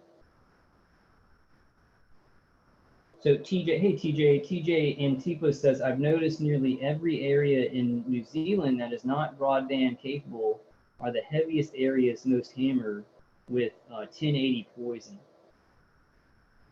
Yeah, they probably have to put more, more of the toxins in areas that don't have, microwave towers and broadband and everything. I'm really worried about 5G. I think everybody is. I think that it can be a good thing for people's awareness, right? It's a bad thing that 5G is coming out, but the more people who are understanding how dangerous 5G is, it's more people who are going to understand what's happening to us. It's more people who are going to be protesting, and we can link up with those groups. Some people already have. They're trying to put 5G together because it goes together. It's part of the targeting. They're going to be using 5G to target human beings and use these neural weapons. So it's a big part of it. You're going to get people who maybe aren't directly targeted, who are very worried about this 5G, and it can kind of build up the groups, you know, speaking out about this. So Eminem's TI strategy guide. Hey Vulcan, I tried to reach out to you last week. I left my name and number. Funny thing is that as soon as I did that, when I got off work, I found out they forced my family to make a false something. Yeah, I get tons of email. I'll try and get back to whoever's you know, trying to get in touch with me. I try my best, guys. I just try my best. I try to stay in touch with target individuals and stuff, but it's a lot having a channel. I think that it's a good idea. It's just a good idea to make more nodes, to make your own channel. I think that's a good idea, because then you can talk to other target individuals, and is more of a start doing that. Then it's not like there's just more TIs. There's more nodes of information, and it's easier for us all to communicate. You know, because there's going to be channels that you really like, and you know, it's going to work really good if just a lot of TIs just make that kind of the point of what you do. You know, when you look at Dr. Horton or you look at Ella or stuff like that, join up with the organizations, but also like say, well, look at what they're doing. I need to do that, and then try and do some of those things. It's gonna build up a lot better. You know. Okay, so thanks to extensive brain research, computers were taught to understand the neuronal activity, so much so that they are now capable of using the activity of our brain to reproduce our perceptions. Canadian scientists demonstrated an experiment. Did I already read this thing? Yeah. Canadian scientists demonstrated an experiment where the computer could interpret the encephalographical recordings from the brain to produce the painting of a face that the subject of the experiment was perceiving. Right? So that's they get EEGs of what everything looks like, and then they can re-represent what that EEG is in a visual, and that's how they're getting a signal, and they're representing that visual, what's in our visual cortex, on a monitor. That's how they do remote neural monitoring of the visual space or visual cortex. In the opposite way, the data processed by the computer in a way that will make them intelligible for the nervous system can be transmitted into the brain and produce there a new reality.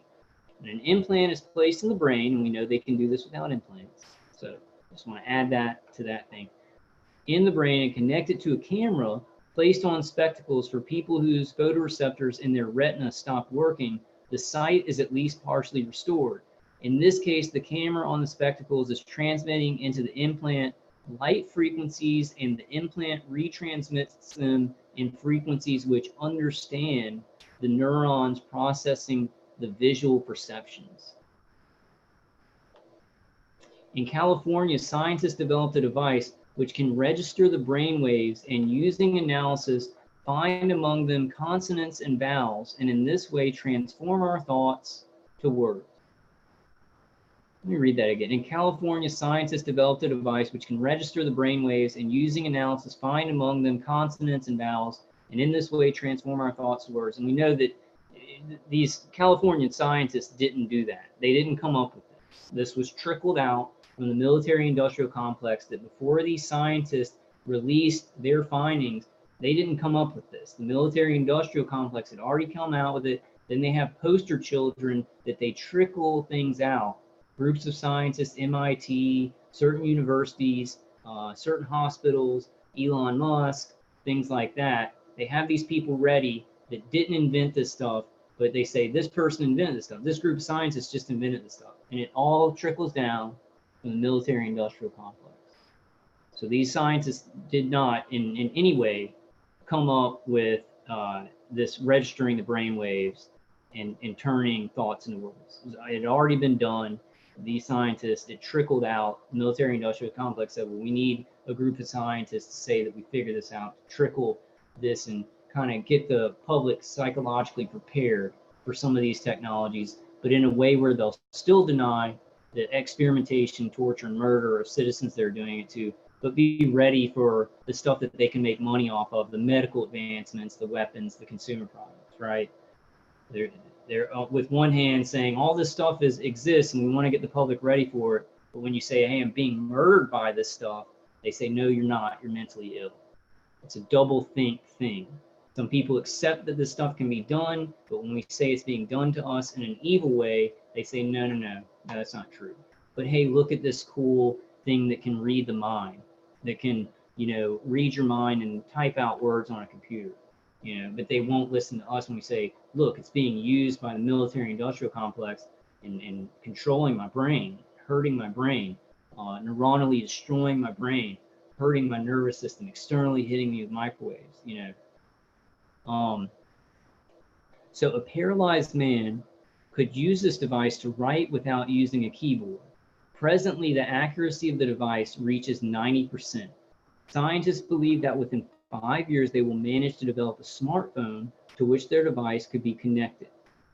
Just like in the case of visual perception, it is possible when knowing the algorithms of brain processing words to generate algorithms of different words in the computer and transmit them into the brain in ultrasound frequencies, and in this way produce in the human brain particular thoughts. Now, and I don't know if a lot of you guys remember that article I went over from MIT, where they're doing an electromagnetic field and then a bidirectional stream of ultrasound and infrasound to actually do a mechanical interaction with neurons to manipulate the brain. So that's kind of what this is talking about, using ultrasound frequencies in this way produce in the human brain particular thoughts. I think that in our case, targeted individuals, electromagnetic frequencies like photonic energy, microwave energy, ultrasound, infrasound are all used, and then other things in the electromagnetic spectrum too, up and down the electromagnetic spectrum, so and so they can adapt to certain things that you're defending with, or get a specific, get in tune specifically with your visual cortex, you know, your inner thoughts, to read and write to the brain and the nervous system, and create intense pain in the nervous system. So read more. Optogenetics, a new technology to control the human brain. Will people prevent the rise of a new totality? I'm going to go ahead and read through, guys, because I've been blabbing a lot in this video, and then I'll read some of y'all's comments. Okay. Hey, Future Knowledge, and hey, David. David says it's being used by gangsters too.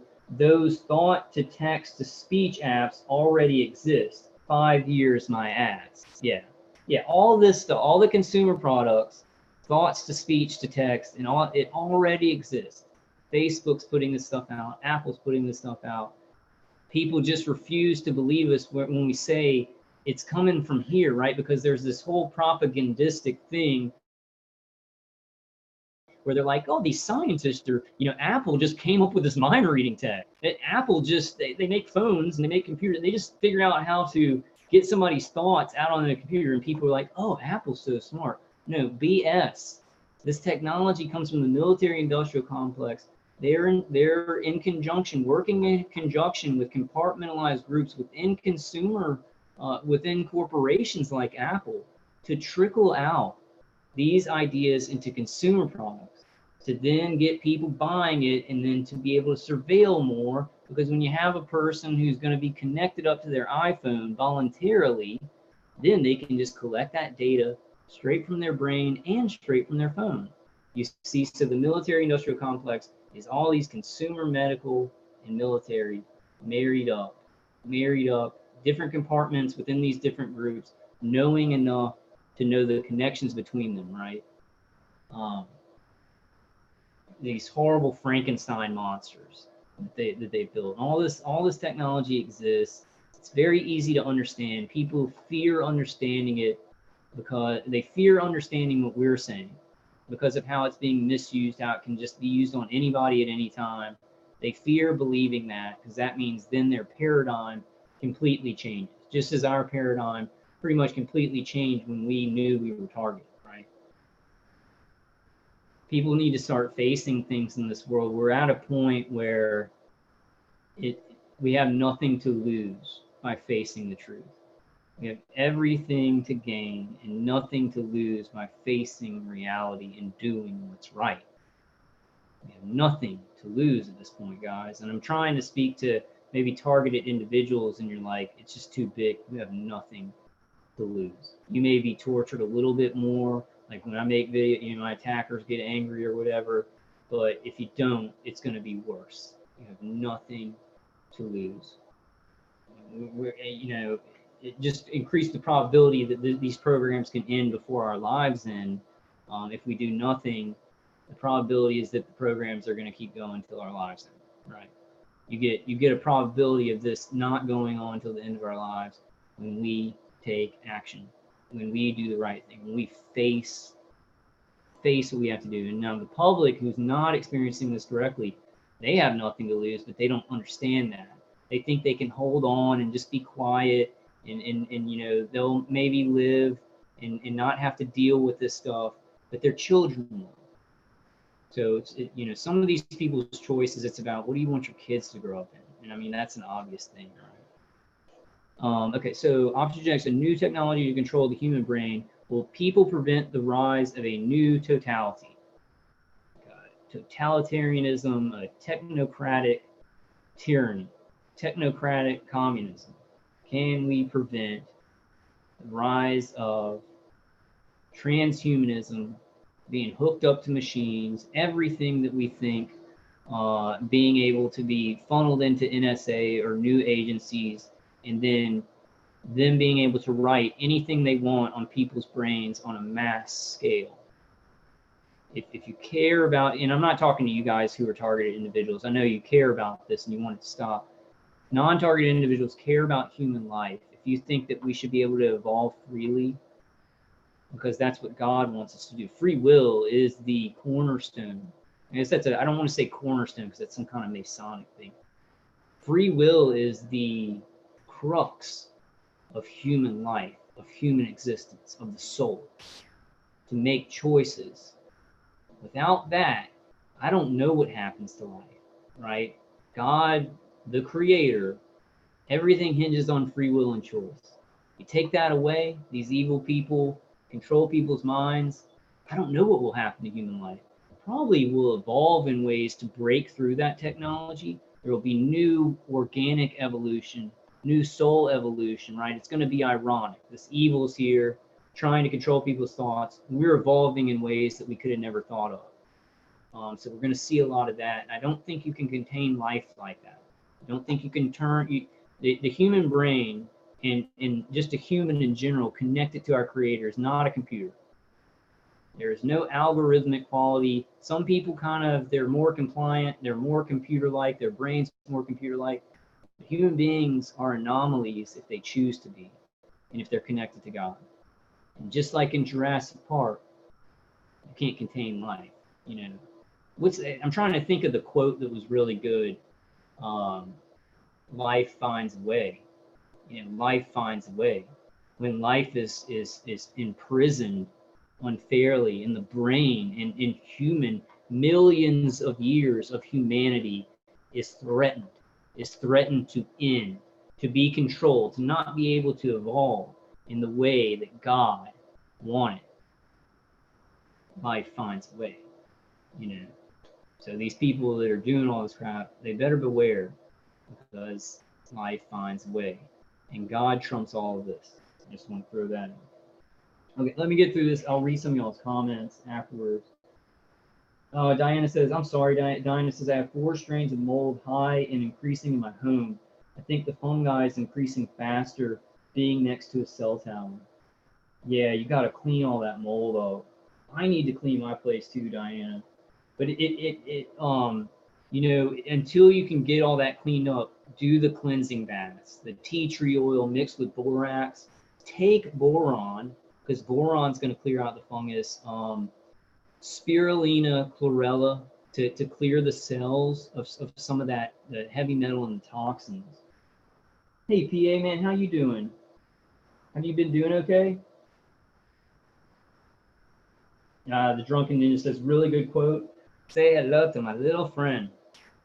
Say hello to my little friend. Yeah, just give me good quotes, Drunken Ninja, from any movies, and I'll try and say them in the accents from the movies. Yeah, Autumn says, Diana, the more damage they cause, the better for them. Yeah, these people are evil. I think, you know, psychopaths and these people doing this stuff, this is what my attackers seem like. It seems like destroying me is like painting a painting, and they're not finished yet, right? Or in their crazy delusional heads, they're not finished, right? They want to see my mind destroyed and my body destroyed. And it's like me, it's like the other side of it, right? I'm the flip side of life. When I write a book, I haven't finished my book, I've done the first draft of it. When I do something, I want to create, right? I want to protect life. I'm not done protecting as many people as I can. I'm not done writing my book. I want to affirm and protect life, right? We've got a group, a percentage of humanity that destroys life, and it looks at that as creating. And they're creating not to throw a pun out, but what's happening is more psychopaths are being created because they're being brainwashed. People are justifying it. People's neurons are being messed with, and it's creating more of these psychopaths that say, I'm gonna rape and kill that. Okay, I hope nobody edits that. The evil people are saying that they're going to rape and kill somebody, or they're sexually assaulting us with electronic warfare, with neuro weapons, directed energy weapons. And for my attackers, it's like it's the painting they're working on. And however long it takes, they're going to sit there and use the AI, and they want to destroy. And it's like they feel as if they're creating. To me, it's insane. They're pulling everything apart. They're pulling apart what God has put together, and let nothing. This is a marriage thing, but let nothing that God has put together be pulled asunder by evil, satanic pieces of poop. We have strength in our life. We are connected to a powerful creator. Where that is, we can reach the stars. These, it has to be fought. I don't know what's going to happen in the future. We do have an obligation, even though people have an obligation to save us from this because we're being murdered. The best thing for us to do is to remember that we have a responsibility to life, right? If you're a good person, you're a creator in life. You have a responsibility to protect life as much as you can, your own, your families, your loved ones, other people going through the same thing as you. It's a responsibility. Like I've never in this, I felt like a victim a lot, right? And we all feel like a victim a lot. But and this is obvious, right? This is obvious, right, guys? When we don't feel like a victim, even though we've been crapped on to an infinite level, when you feel more like a fighter and a survivor, and you're fighting for creation, you're going to do a whole lot better. You're going to do a whole lot better in every way. When you have even though we are justified, right? We're justified in having a victim mindset, but you're not going to get as much done. The only victims that are listened to in our society these days are like people who really aren't victims and are pretending to be. Those are the only real victims that get help that I see. I guess, I mean, there are people with cancer, and there are people, who've been hurt, and they get help because it's on the surface and everybody can see it. But what I see, the biggest percentage, I see people who they're not really being hurt. They're false flagging their victimhood, right? They're acting like a victim while hurting people. They're the people getting help. So those good people who are in this deceitful society, we've got to try and be a survivor, protect life, proactive. People aren't going to respond as well if you're telling them they need to stop this bullying, which they do, right? They do. The public needs to stop this.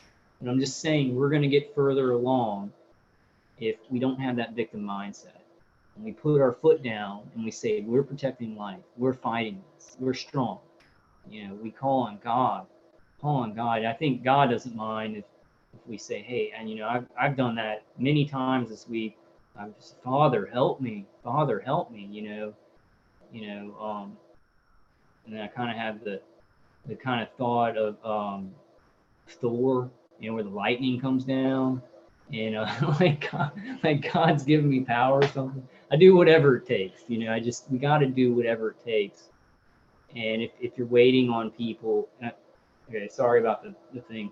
If you're waiting on people to do this for you, it's going to be so much harder.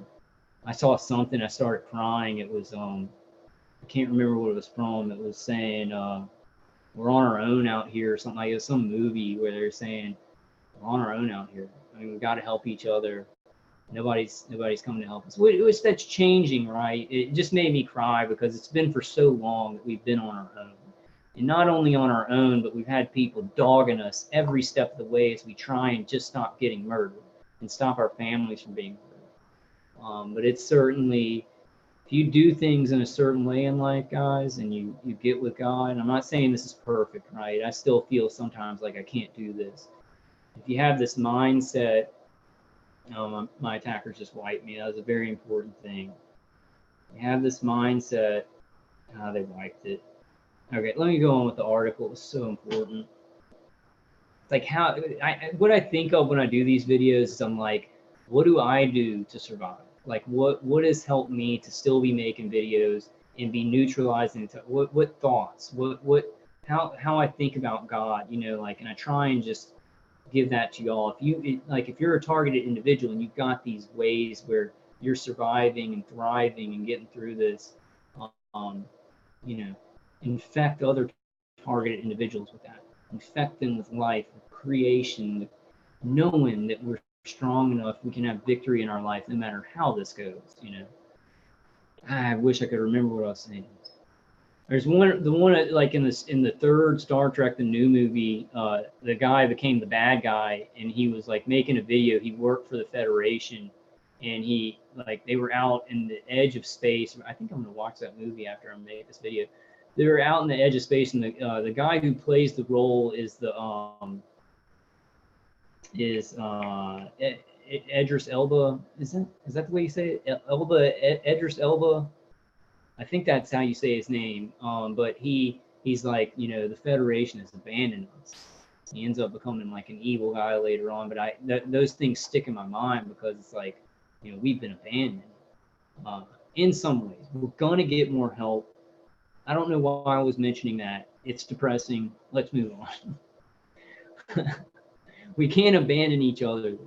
And that wasn't what I was going to say. My attackers completely wiped it. And sometimes it helps to think like that. Like when you're thinking about these neuro weapons and what they're doing to you, you know, to think of it as artificial and it's something that you're just working through and you're using something else, right? My attackers are making me forget that. So I go back to the article. It helps you to not be stopped when you're like, okay, well, they stopped that. And it's just an artificial thing they're doing with neuro weapons. And I'm going to use this part of it. I'm going to use all the parts of me that they're not messing with at the moment, right? And get God to help you with that. You know, get God to help you with revitalizing the things that have been interfered with, messed up. I don't know. There's some things with me, like I'm defending pretty well. And I think they permanently damaged some stuff. I'm gonna say no. I'm gonna say no because I've learned that with belief and hope, miracles come. Healing that you never thought could happen can happen. New medicines, new technologies. You know, since these technologies are coming out in the consumer market, in the medical field, right? We're going to be able to use these advancements being trickled out to actually defend against this. There's going to be no way for it to exist in a couple of years. I totally believe that. I totally believe that. You know. Okay, so everybody will easily fall victim to the proposal that instead of typing or searching with the use of the mouse, his computer or cell phone could react directly to his brain's activity and take down his thoughts directly to the documents or carry out operations that has just occurred to him. As a matter of fact, Apple and Samsung companies have already developed prototypes of necessary, okay, did I read this already? Oh, I'm on. Okay, prototypes of necessary encephalographical equipment, which can be placed on the top of the head and transmit electromagnetic waves produced by the brain into the prototypes of new smartphones. This technology, and this is me saying this technology comes from the experimentation being done on target individuals. It has been done on target individuals. The initial experimentation, you know, DARPA created technology, and then the military-industrial complex. The military-industrial complex trickles this stuff out into corporations like Apple. It has compartmentalized groups within Apple that work with it. It works with Elon Musk and his corporations and things like that that are putting out these things. Apple did not come up with this device to rebrand. It didn't. It may have built on the research that it got from the military-industrial complex, but it didn't just come out of this with their own experimentation. Okay, so which can be placed on the top of the head and transmit electromagnetic waves produced by the brain into the prototypes of new smartphones.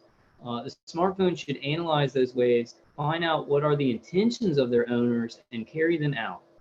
Apple and Samsung companies expect that the direct connection with brains will gradually replace computer keyboards, touch screens, mouse, and voice orders. When the system is complete, it will be feasible for hackers, government agencies, and foreign governments agencies to implant thoughts and emotions in people's minds and hearts when they will be connected to internet or cell phone systems. So that's moving backward, right? That's what Glenn Beck did. I don't know if y'all saw my video on Glenn Beck, where Glenn Beck was talking about a consumer technology that could read the mind. And he said, oh, what's the military-industrial complex going to do with this after this corporation comes out with this technology? That's idiotic. It's stupid to think that it came from this first, and then maybe government agencies are going to get their hands on it after Apple invents it. That is the dumbest thought that I've ever known in my lifetime, especially being affected by, contractors under the NSA. I think mine are contract. I don't know. NSA/DOD, right? It's all kind of married up. But, from being affected by that, it's dumb to say, oh yeah, the Apple's just coming up with some mind reading tech. What's the DOD going to do when it gets its hands on that? That's the craziest lie. And if people believe that, we're in a society where, these agencies in the pyramidal structure is really trying to make people believe in the craziest things mainstream, right? Tell them lies mainstream. Like people believe BS mainstream. And then make the really true things seem conspiratorial and wacko, right? That's a very big part of full spectrum dominance, to rip people's minds apart where the norm and what people know normally is so bizarre and stupid and crazy in clown world and doesn't make any sense. But they want people to be forced to believe that by peer pressure, mind control, forced to believe lies. And that's part of full spectrum dominance. It's part of globalization. It's part of communism. And I don't think that communism will really exist in the older forms. They're going to be trying to bring in these transhumanist technocracies, like things that are corporatocracies or corporate communism, like where people have fealty to the state, but where there's still big corporations running that, and people pay fealty to the corporations, the military-industrial complex. There's going to be they're trying to do different stuff, different things with the globalization.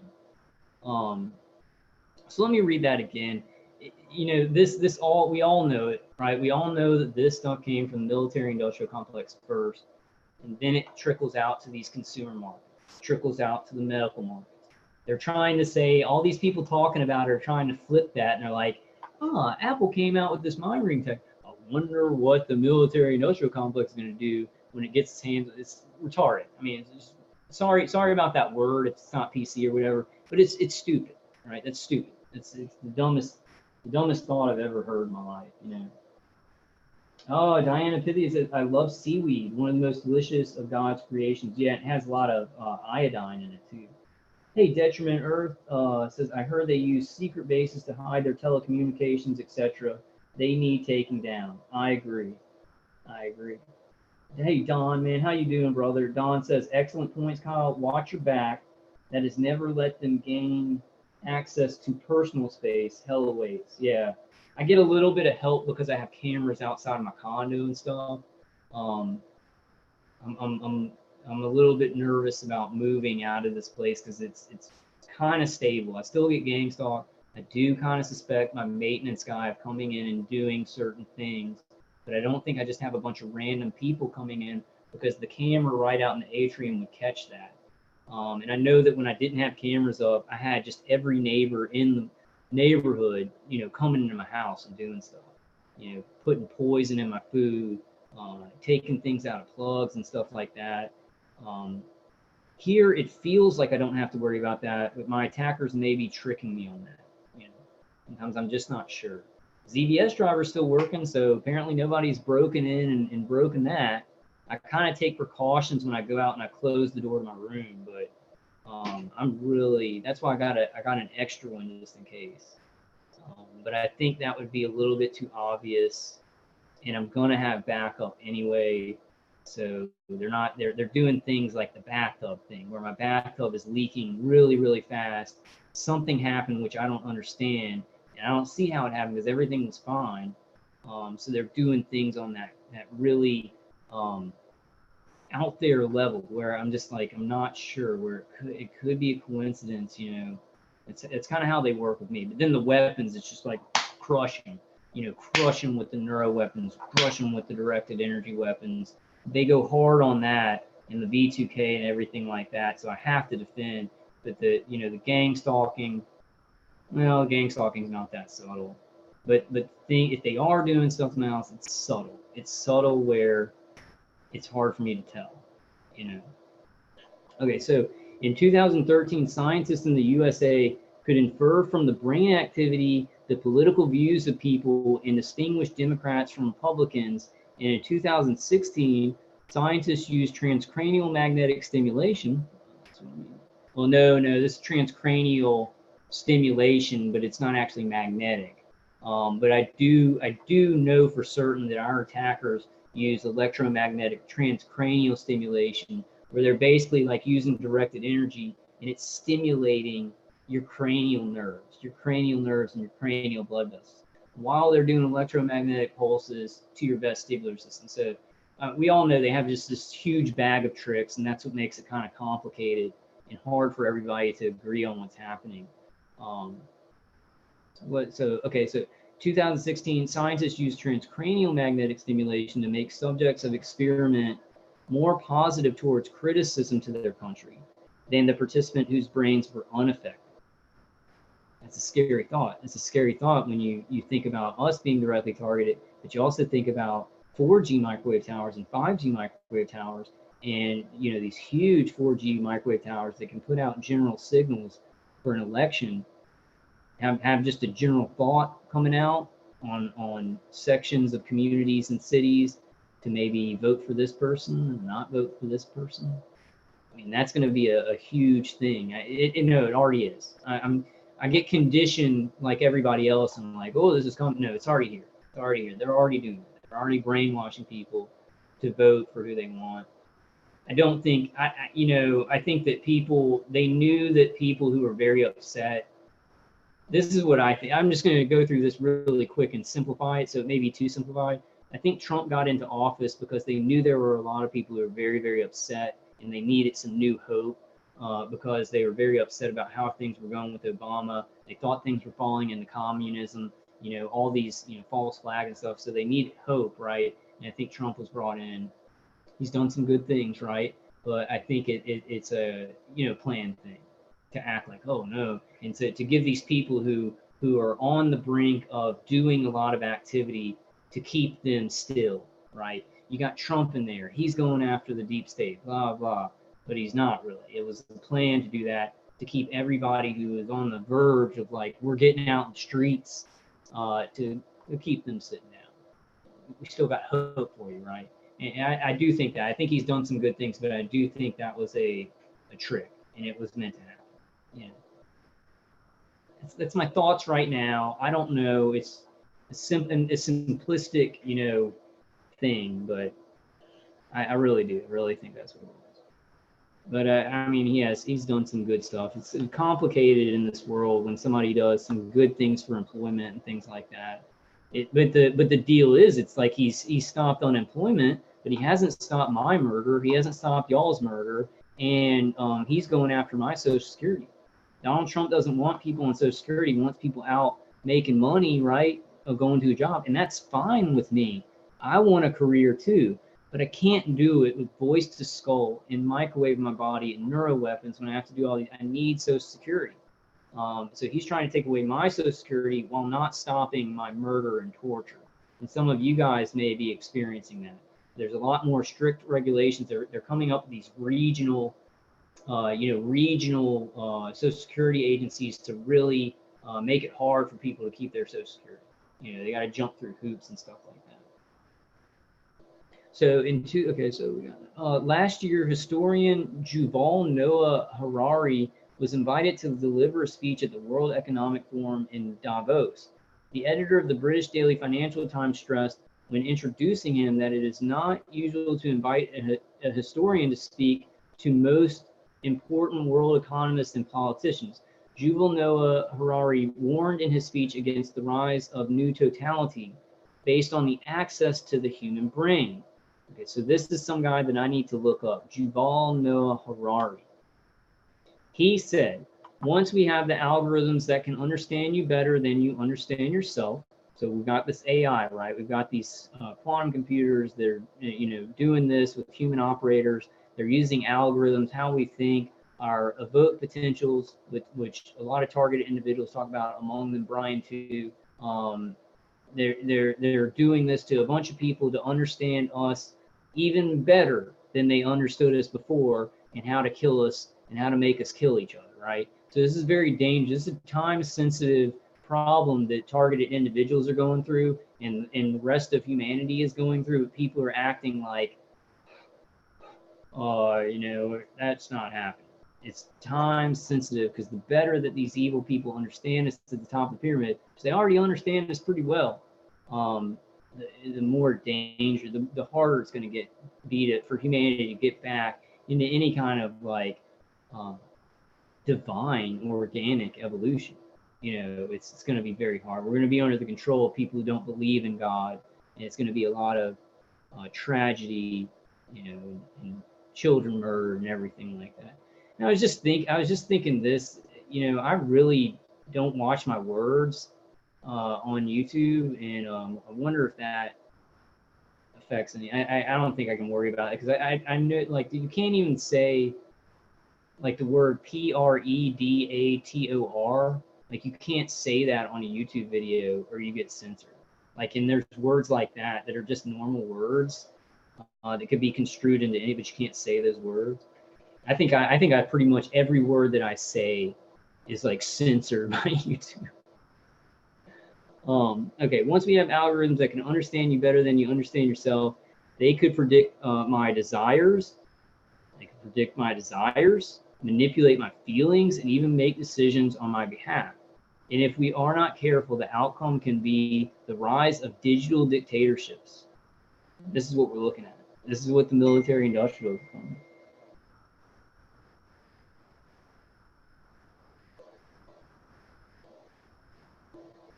Uh-oh. Let me read this text from Jeff. Did I just get kicked off of YouTube or something? Jeff said he was kicked off my stream, and when he got back to my channel, it says this subscription has no content. The YouTube shitstorm is brewing. I'm gonna have to check my channel after this. No, y'all are all there. 42 people in chat. I wonder if maybe he's going to a different channel or something. Okay, so in the 21st century, we may be enslaved under digital dictatorships, and that's what's happening. That's what's happening at this time.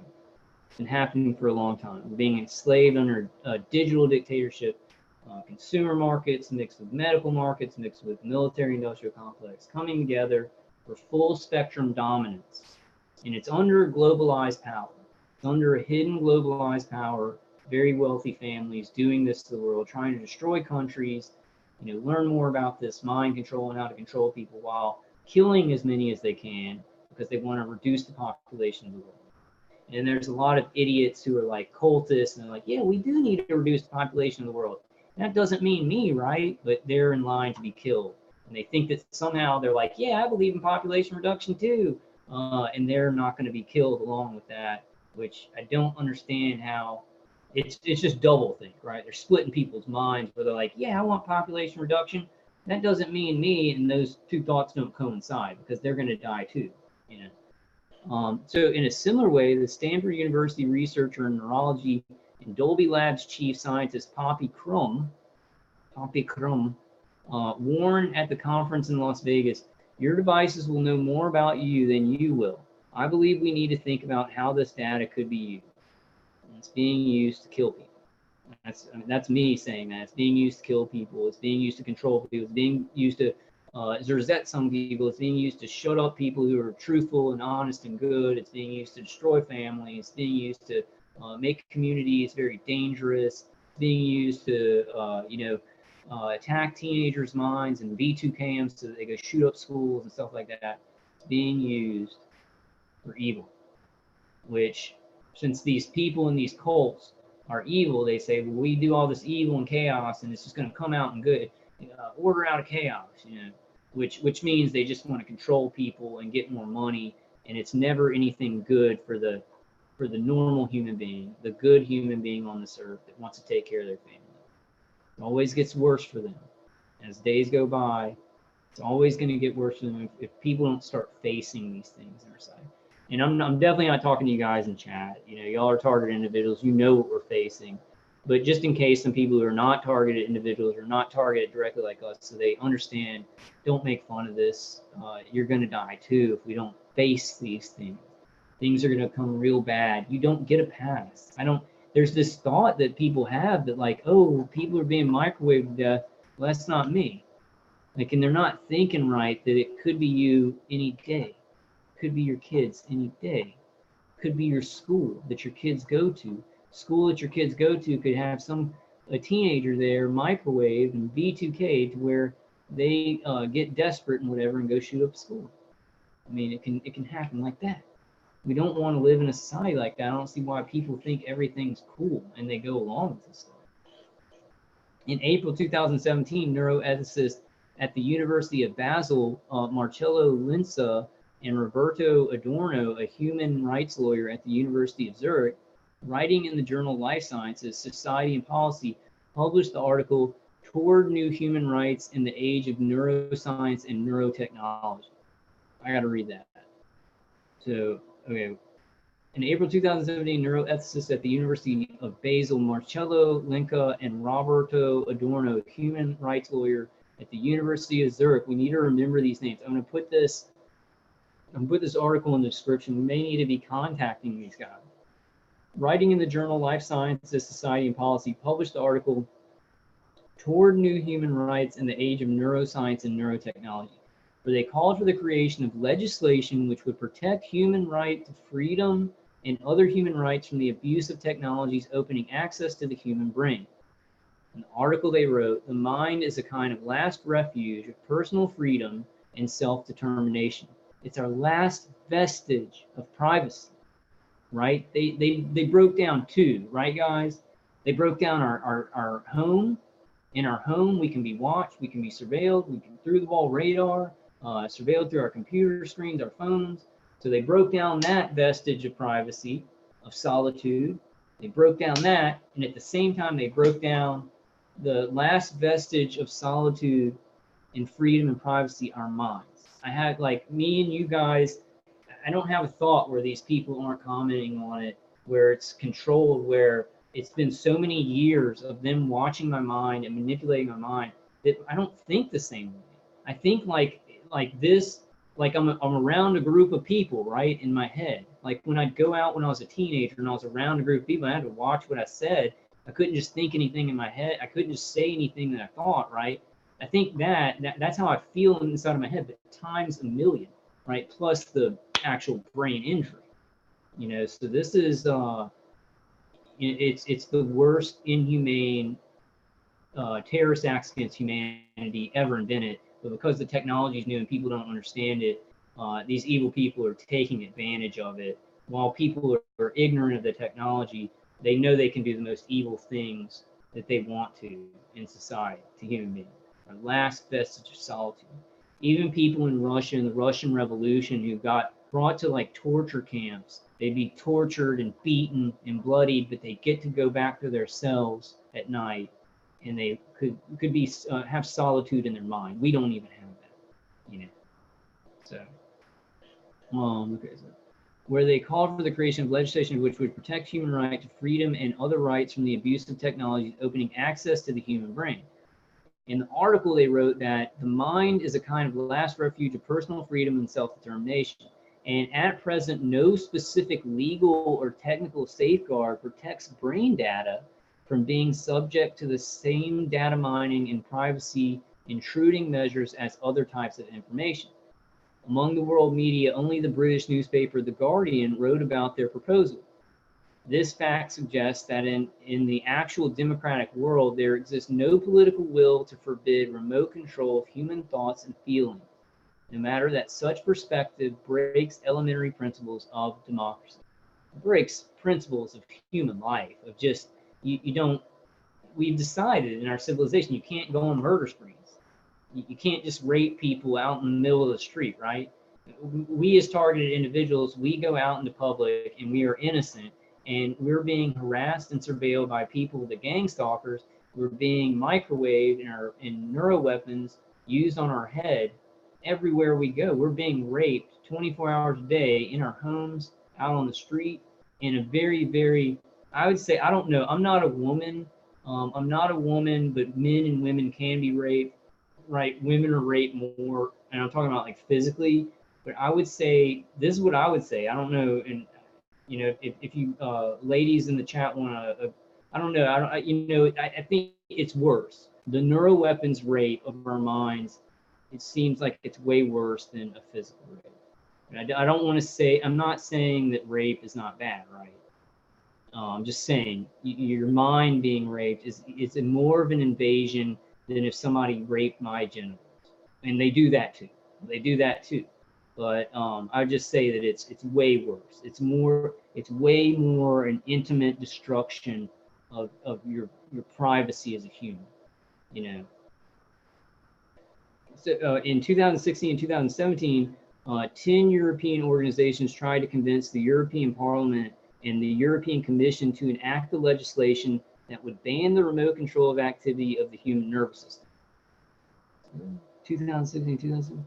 10 European organizations tried to convince the European Parliament and European Commission, I'm going to look that up, to enact the legislation that would ban the remote control of activity of the human nervous system. Since pulse microwaves could be used to manipulate the human nervous system at a distance at present time already. Then in 2017, so I mean, this is in the public, right? The European organizations tried to convince the European Parliament to enact legislation that banned the remote control of activity of human nervous system. This isn't conspiracy theory. Microwave pulses can be used to manipulate the human nervous system and the human brain. These are facts. Facts. Facts. They were facts. Okay, so since pulse microwaves could be used to manipulate the human nervous system at a distance at present time already. Then in 2017, 19 world organizations addressed the G20 meeting with the same proposal. 19 world organizations addressed the G20 meeting with the same proposal. They received no positive response to their effort. The G20 summit, I wish that, I do have a feeling that the UN is involved. Like, I mean, that they know about this, and you know, the UN is already working towards globalization with these globalist organizations. Maybe they'll be forced to speak about this and forced to make resolutions. I think that's what we're hoping for, because all these people at the top of the pyramid, they know that this is going on, and they're going along with it because it's for the greater cult good or whatever. Messing around with us quantumly, you know, quantum energy or something. Maybe they already are. To achieve the ban of the use of remote mind control technologies, it is necessary to work out an international agreement. In the past century, the USA and Russia built systems, HARP and SURA, capable to produce, by manipulation of the ionosphere, extra long electromagnetic waves in frequencies corresponding to frequencies of the activity of the human nervous system, and in this way to control the brain activity of populations of vast areas of the planet. See this, psychoelectronic threat to democracy. At the beginning of this year, China announced the building of a similar, more advanced system. The Chinese daily, the South China Morning Post, admitted in its article that the system could be used to control the activity of the human nervous system. So, I mean, you know, HARP, SURA, and then whatever China has. And then there's other ones that, not even HARP and SURA, but other ones that in certain widespread signals that can control people's nervous systems. I mean, it exists. They're already using it. They're directly targeting us, but then we're also getting some of that generalized broadcast too. And I'd say that's a broadcast. Some of these are general broadcasts. You know, what's hitting us are integrated weapon systems. But you know, I was thinking of Kevin Christian when I said broadcast, because he always used that word. But I think some of those ones, those bigger signals where it's just like controlling a bunch of people, I think you could call that a broadcast. You know, and some of this I think you could call a broadcast too. But since it's integrated weapon systems, you know, there's like directed energy pulses, there's directed energy streams of energy, you know, wide area microwave where it's like heating up your body, and it's not necessarily always radio frequency broadcast, right? But RF is used, you know, as a weapon. So the politicians should, instead of classifying those weapons of mass destruction, make effort to create more democratic system of international politics to replace the current system of struggle for military power. Only in this way, let me read that again because that sounds good. That sounds really good. The politicians should, instead of classifying those weapons of mass destruction, make effort to create more democratic system of international politics to replace the current system of struggle for military power. Oh, I just thought of something really bad, y'all. Only in this way conditions could be provided for the ban of the use. If this does not happen, in a few years there will be no chance to preserve democracy. Note to readers, please click the share button above, forward this article to the email list, cross-post on your blog site, internet forums, etc. So before I lose this thought, because my attackers are attacking this thought right now, I can feel it. They're trying to interfere with it.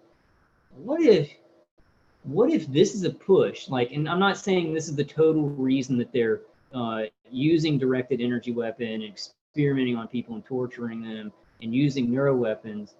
But what if this is going to be used as a push for globalization? What if they're going to allow people to know about this, right? Oh, Russia's experimenting on its own citizens and it has these directed energy weapons. China's doing the same. America's doing the same. To fix this problem of the proliferation of neuroweapons and directed energy weapon torture and used on innocent citizens, we need to become a global world, because then we won't have the militaries competing against each other. What if they're going to use this? What if they're going to look at this and say, look at what the military industrial complexes of all these countries have done. We need to wipe out individual countries because this is what happens. They build up their weapon systems and they kill their citizens, and in that way furthering globalization, and where all the countries enter in on a unified, you know, global thing. I just thought about that. They just used everything. It's like, you know, these evil people at the top of the pyramid, they murder a bunch of people and then they try and use that to further their agenda of, you know, more globalization and more people dying.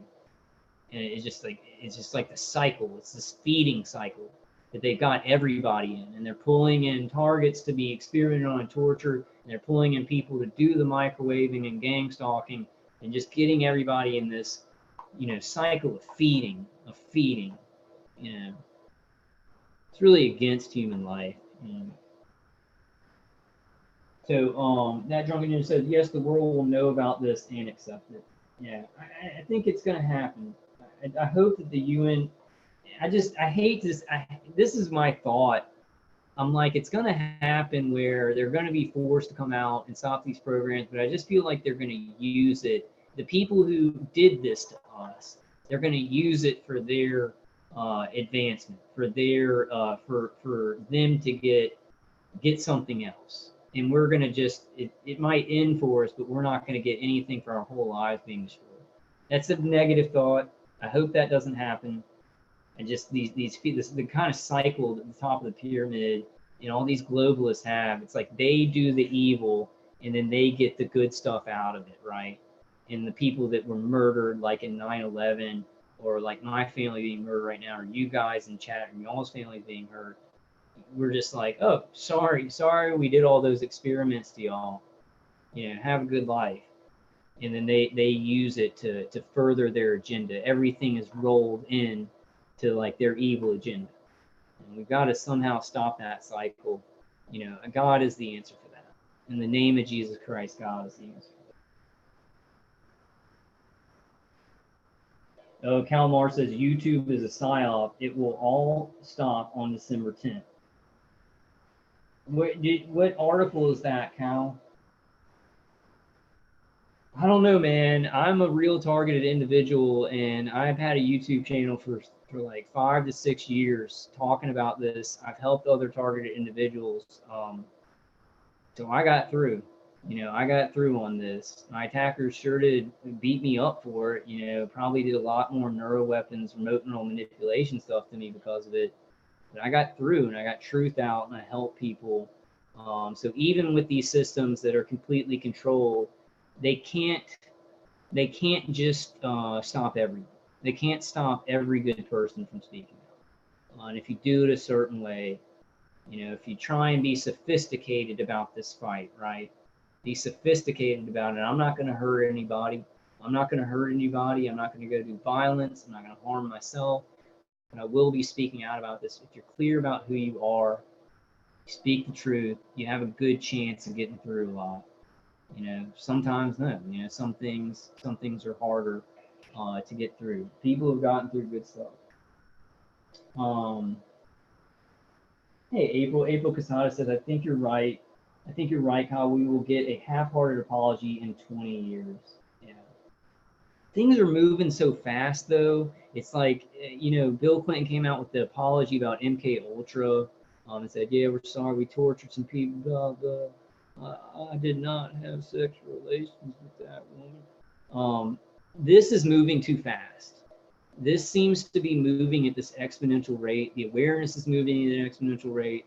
The consumer markets are getting greedy of what's trickling out from the military industrial complex. It's moving too rapidly for 20 years.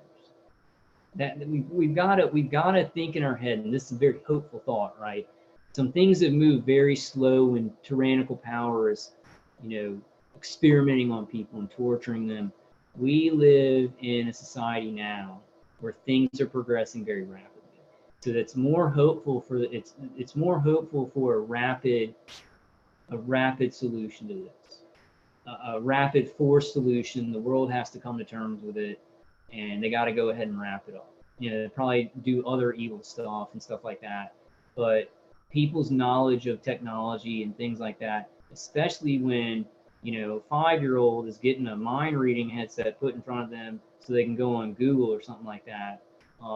It's moving so rapidly. So that's hopeful, right? Exponentially increasing awareness because of the communications technologies that we have that are being turned for evil, right?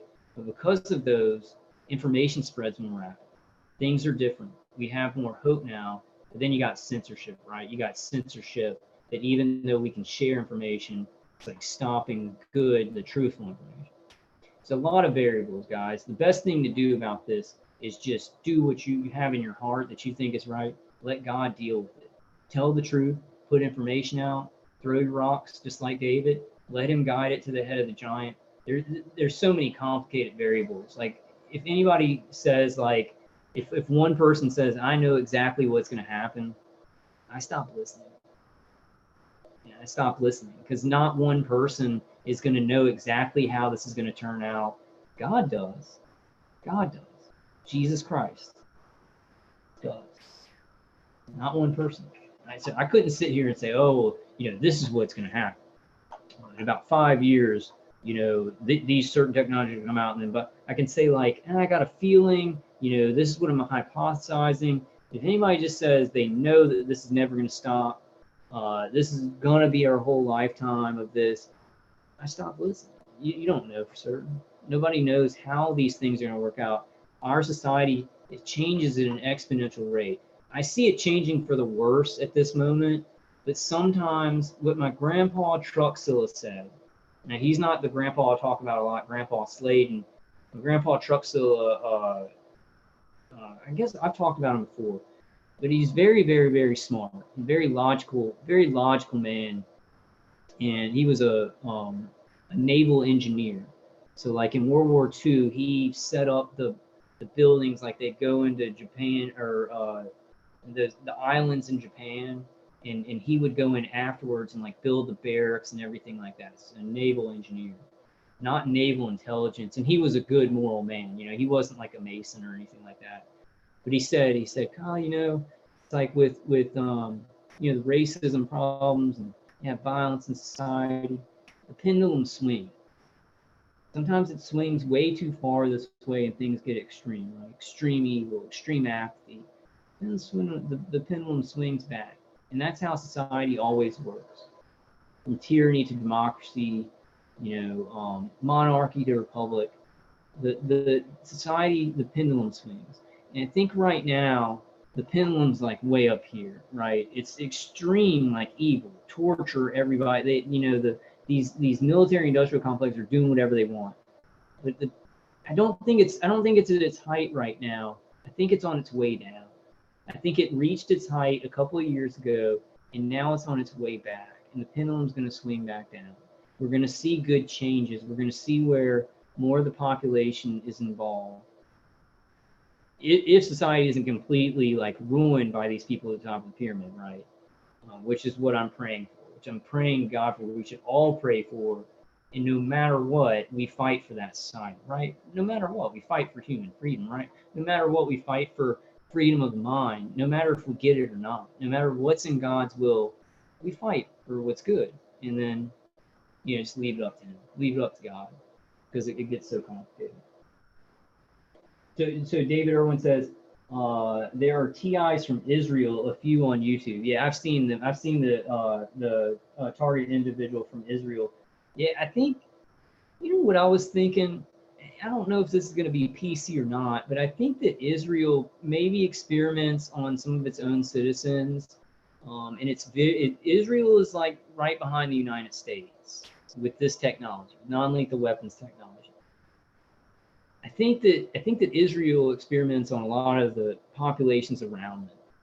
I think they experiment on Palestinians. They have people that infiltrate Palestine. They do remote neuro weapons experimentation on them. Maybe in the lands around them. I think they experiment on a lot of those people. But I think they do probably experiment on some of their own citizens. Okay. Autumn says Generation is from Israel. He's a TI. Okay, cool. Mo Muss says, I'm Palestinian. I have love for all. Yeah, Mo, thank you. I hope you're doing okay. I hope everything's going. I hope that you're not, what you're saying. Okay, Mo Muss says, we all are suffering. I was about to say that. I was like, I hope you're not suffering. We are all suffering, and that suffering brought us together. That's a good way to look at things. We've gotta see these horribly negative things that good things, these lights at the end of the tunnel, these balancing forces, right? I've seen that God has this ironic balance, and I didn't want this for my life, but God did. God put me here. This happened, and it's made me strong in ways that I never thought I could be strong. It's destroyed me in ways that I never thought I could be destroyed, right? We've got to have that mindset, because I hear a lot of targeted individuals and they say, I just want my normal life back. I just want my normal life. I want it how it was before the targeting. And I've never thought that.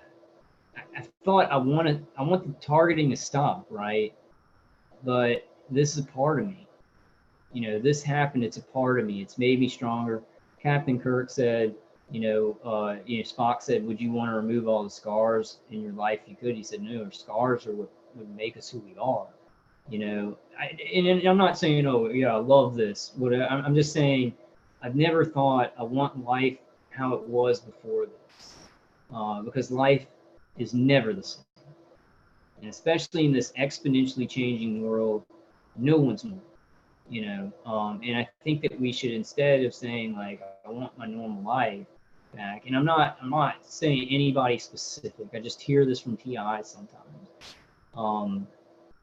and I understand it. I completely understand it. But I think that you do better when you're like, this has happened.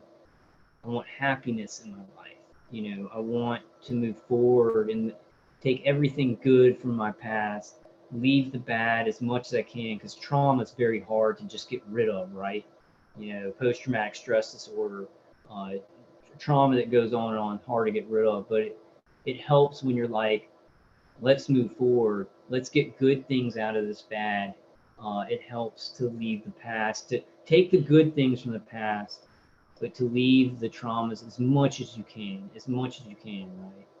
It's very hard, you know, so I'm not being judgmental, but I really I'm really being honest when I say I've never said I want things to be like they were before the targeting.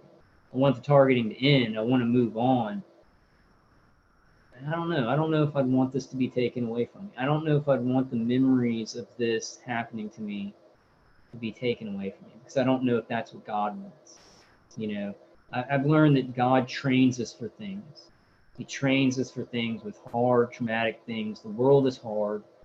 I think Americans especially, but some people in other countries, as a kid, we thought we had the right to a peaceful life, right? We thought we had a right to not be genocided and experimented on. And in this human world, it happens.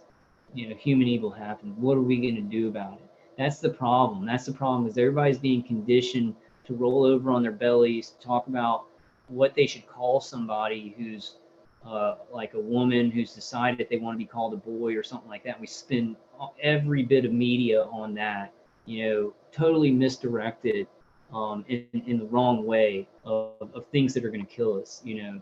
And people need to realize we don't just get a free pass with life. Really bad things happen. People do really bad things.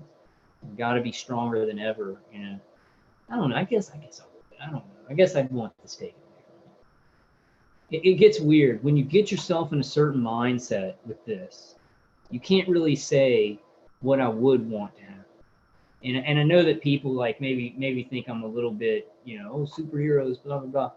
I'm a pretty realistic person, and I don't know, because when you come to something in your mind like this has happened, this is happening, what am I going to do with it? I have one life on this earth to live, and God wants me to do the best with it as I can. I don't know what's after, an eternity in heaven, you know, an afterlife, sure, but I got to do the best I can with this. And when you really say this has happened, what can I go towards that's good? What can I do good from going through this pain? It makes you so much stronger in certain ways. It's almost like you're not even capable. Sometimes I'm not even capable anymore of reminiscing about like, oh, what would it be like if I was never targeted? You know, I don't go there. It's very weird. It's very weird, because I did the first many years of my targeting. Oh, what would it be like? What would I be doing now?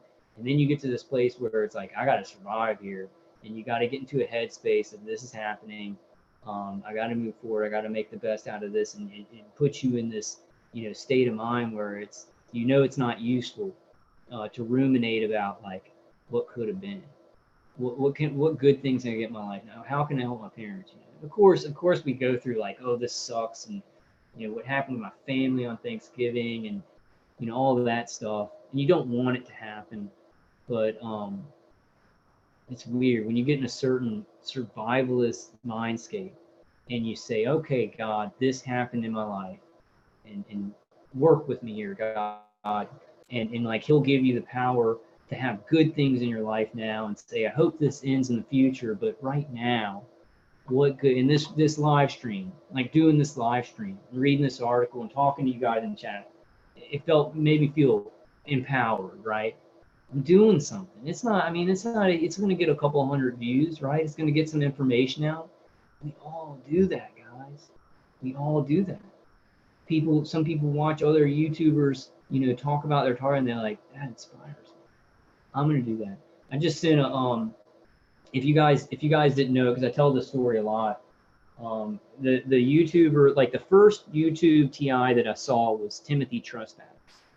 But the first YouTuber TI that I saw and I said, I want to make those kind of videos was William the Bastard. If you go to DAdorno television, let me look it up on here. And I'm gonna put this article, you know, in the description. Let me look it up on my computer. Because I think he's in jail now. I'm not sure if he's even still alive. I'm not saying that like, I'm not just like, oh, I think he's dead, trying to make a joke out of it. But I'm not sure if he's still alive. I'm really not. Really? Drunken Ninja says he's the first TI I've seen too. Timothy Trustpass or William the Bastard? Drunken Ninja. April Casada, that's great. April Casada said, God put us here for a reason. For a reason. We are chosen to shine a light on this. We're chosen to shine a light in the world, no matter what happens, right? So you know, we can always discuss what we think is going to happen, but does it matter? Right? Does it matter how this turns out? Whatever God's will, but we know what we have to do. That's the easy thing, right? All this is hard. All this is hard, dealing with it, finding solutions, all very hard, but it's simple knowing what we should do. Try and help ourselves, help our families, decrease suffering, you know, of other targeted individuals. We know what we should be working toward. Let's see, DAdorno.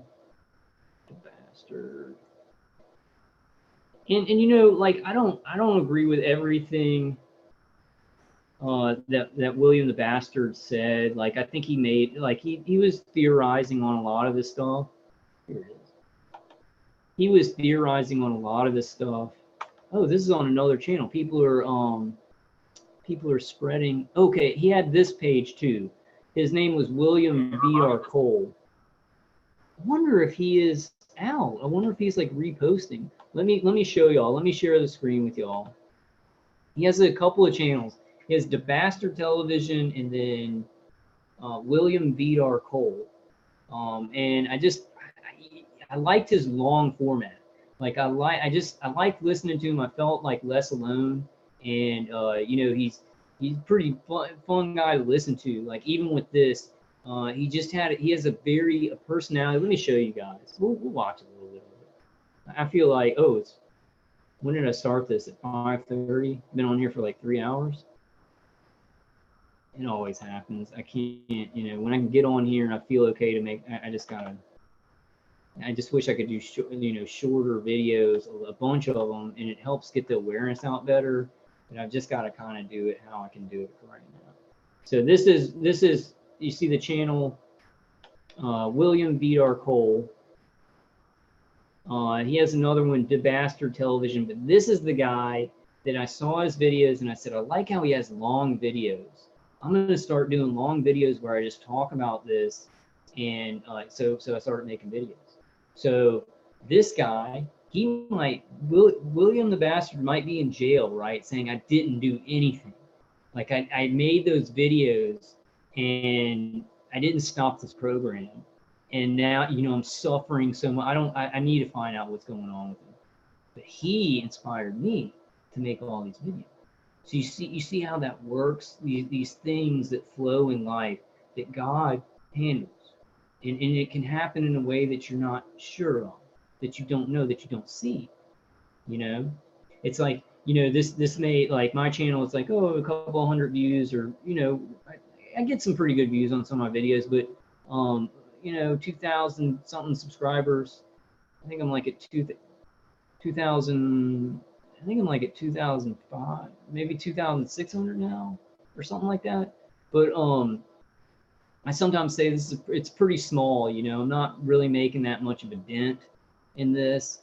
But how many people have maybe made videos because of me making this video, making my videos, just like William the Bastard did? So you got to see this in the right perspective. and you might not see the change that you're making. You might hear about it down the road. Like William, I hope that he watches my videos now, sometimes catches one and hears me say, this is the man that made me start doing long format videos just talking about my target. I hope that he does, because I know that they were going really hard on him. We'll listen to a little bit. I got to get something to drink. LiDAR. Today, when it comes to show synthetic telepathy, several episodes I'm doing, I'm going to cover mainly the tacticianship of synthetic telepathy and those that are victims of it that are also victims of remote neural monitoring and game stalking. And these, like, he made 3 videos, I think, on this William V.R. Cole. I think he only has 3 videos, and it was towards the end where he disappeared. And then somebody on a conference call, I met him, and they said that, like, I was talking about it, and they said, oh, I know him. They told me that his wife brought him to court or something and lied about him, and then he got put in jail. But that's what I heard. Like, I'm not sure. So if anybody knows William the Bastard, if anybody talks to him regularly and knows what's going on with him, please email me. Please, please, please, please email me. Because I'd really like to tell him. I think it would, he's probably going through a lot of pain. I hope he's still alive. That'd make me feel good if one of the targeted individuals is putting out a lot of great information. I inspired them, and people tell me that sometimes. Like, I started a channel, because you were doing videos. Next was like, yeah, you really inspired me to do that. Like, and he did some great videos. I wish he was still doing those, those panels. So we'll listen to a little bit of it. I'm just going to pick up where I left off. Hopefully everybody gets to catch the introductory video that I released yesterday. I want to talk about first holographic attachment and how that actually takes place. Now, when I speak of holography, this is a semi-tangible holography. This isn't like just a regular holography machine or something like that. This is delivered via satellite. This is delivered anywhere in the world, as a matter of fact, because it's generally GPS. Once you're kinetically assigned, thanks, Diana. Once you have an RFID. Thank you so much. She said, that's beautifully true. It seems, April. I know that this stream helps me to gain strength. And has me reconsidering what I can do to respond and create. And guys, I mean, that's the most important thing. We got to infect each other with creation, right? With life affirming, life protecting. I mean, we're being battered, like not just targeted individuals, but everyone in society is getting battered by tyranny, right? And so we got to reach out to each other, infect each other, get God to help you to infect people with like your creative energy, good ideas and things like that. It makes way more of a difference than you could ever imagine. Like, I speak from experience, like making these videos, and I know that some people are talking about like containment ops and stuff like that. COINTELPRO, counterintelligence and stuff like that. Of course those things exist, but sometimes it gives you a lot of strength, and you can kind of stop worrying about that if you just focus on what you can do, the good advice that you can give people, or just the information you can put out. You don't necessarily have to give people advice. You can just like talk about ideas. I don't feel like a person that I'm like, I know how to do everything and this is exactly what's going on, but I don't have to be that way. I can just talk about things, put out information and say, this is what I do, to survive. It's so, like, I think we do get that mindset, and I think it's remote neural manipulation of like, this is too big. These little YouTube videos, they're being censored, and it's just too big, and that's, so we're waiting on something bigger, right? And that's going to come, but as we wait on those bigger things, to do something small every day, it makes a bigger impact than you could ever imagine. And I speak from direct experience, because this little channel, I was like, oh man, well, I'll just start speaking out, and then other targeted individuals start speaking out, and this program would be over by now. I hate it that it's not. But yeah, thank you, Diane. Like, and other people, like a lot of people make videos that just really inspire me, and just completely like change my bad mood. I was telling Rob, Rob from Baltimore, like the other morning, because he was saying that my videos inspired him, and he was doing an interview at the TI rally with Meigs D, and it was a day where I was getting hit in the jaw, like I couldn't think, I was really depressed, and like he was very positive on the interview, and it turned my day around. Like it turned my mind and my day around. I was like, yeah, that's right. Yeah, we got to stay positive.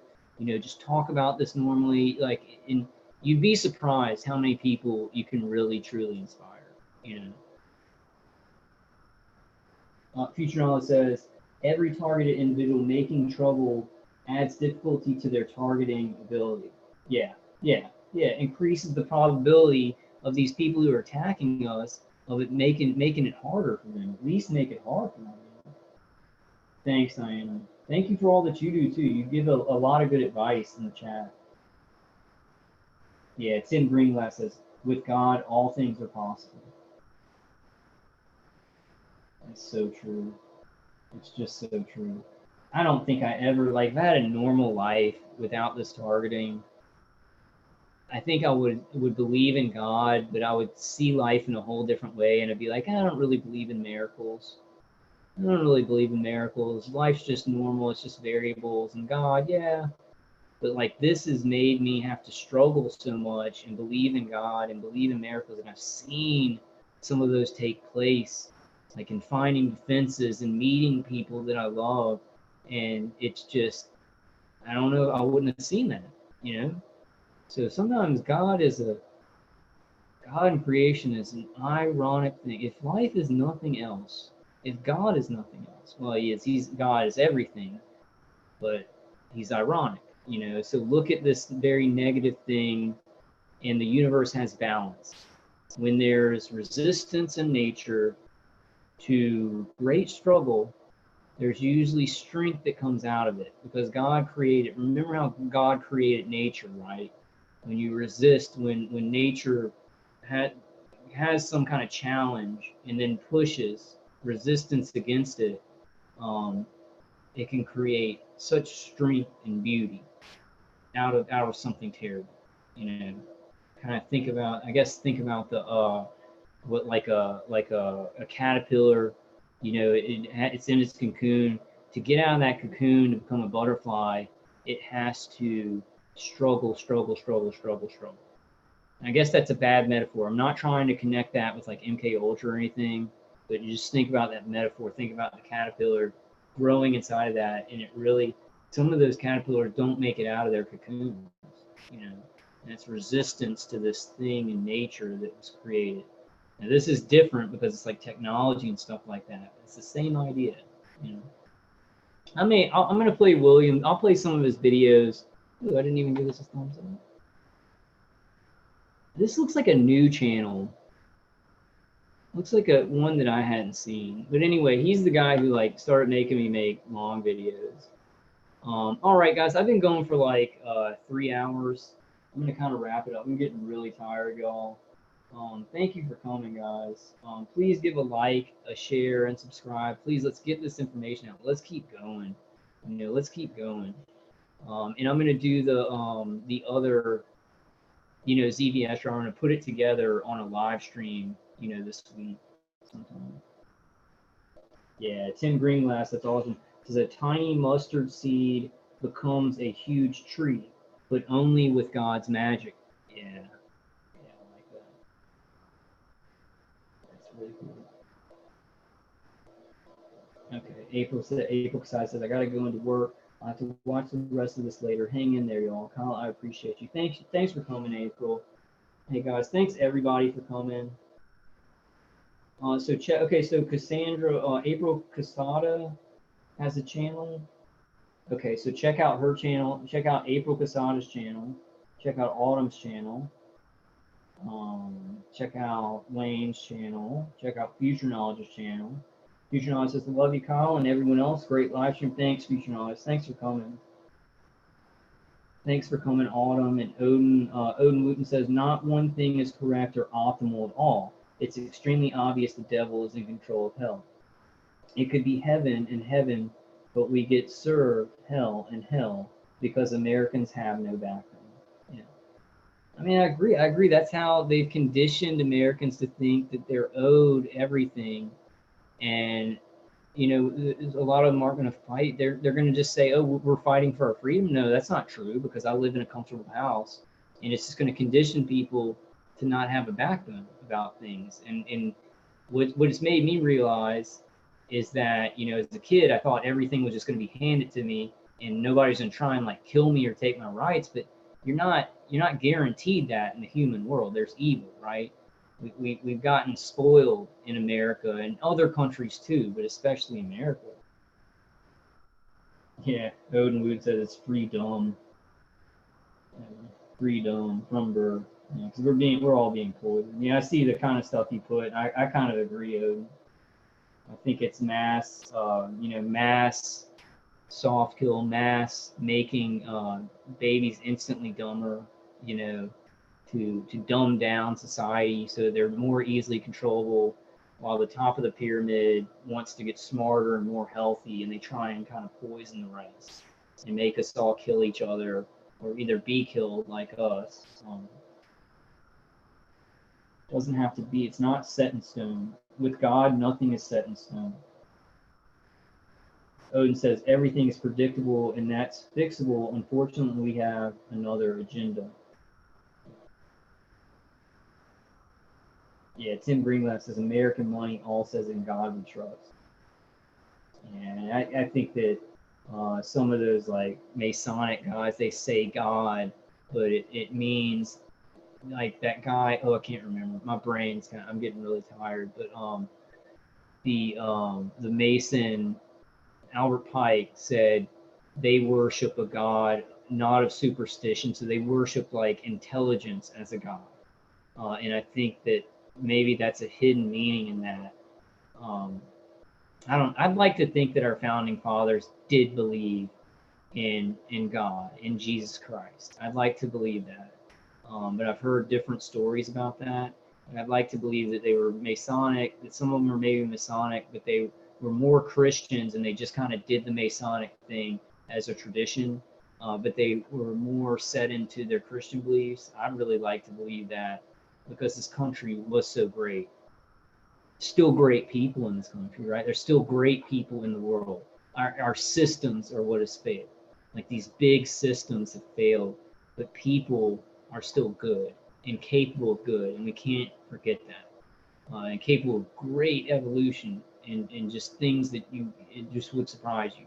Like if you can find that out in yourself with God's help, you'll have more faith in people. If you can go through this hard thing and you can keep going, and no matter against all odds, you know, do incredible things, you'll start to see it in other people more than you did before that. So really pray to God.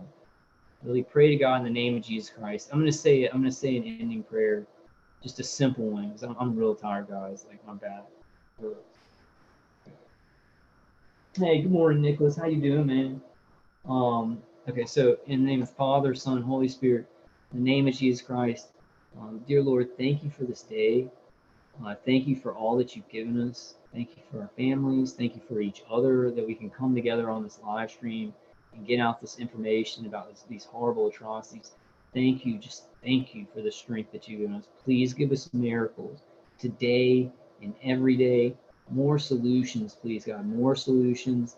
Healing, please heal us. Heal everyone, all targeted individuals who are in need.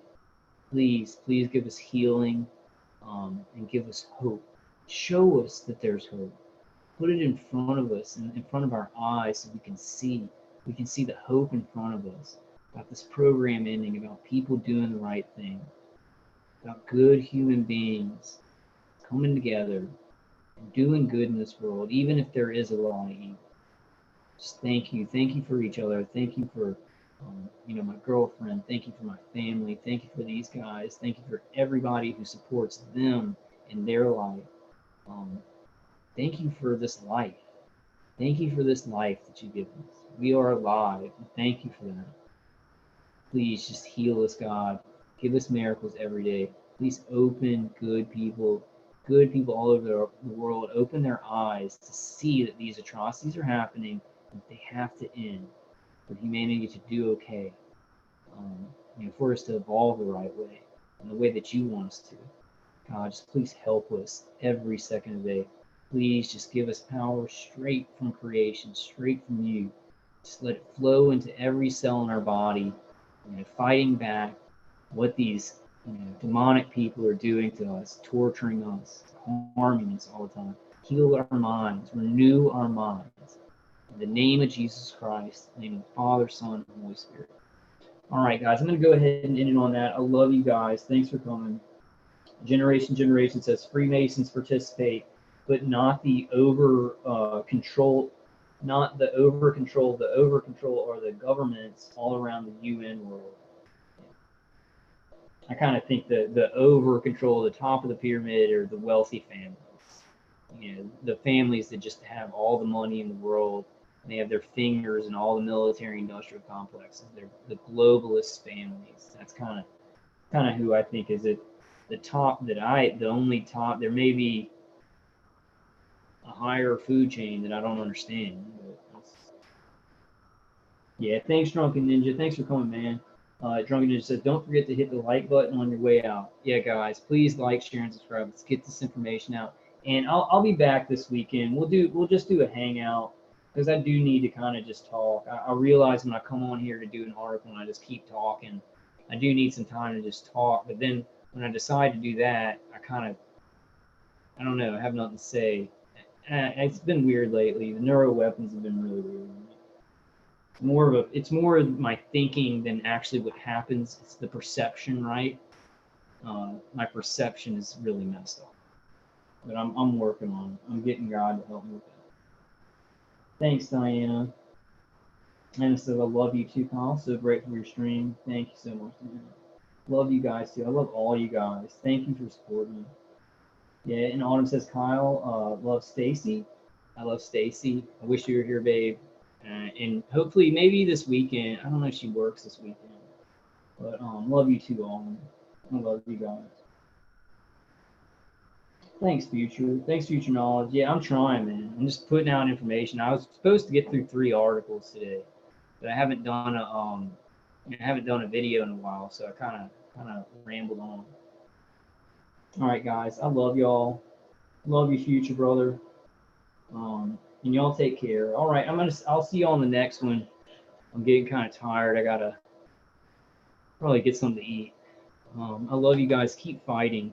Just keep fighting the good fight. And really trust in God. Let's trust in God no matter what. Please, God, just give us healing. Give us healing. All right, guys.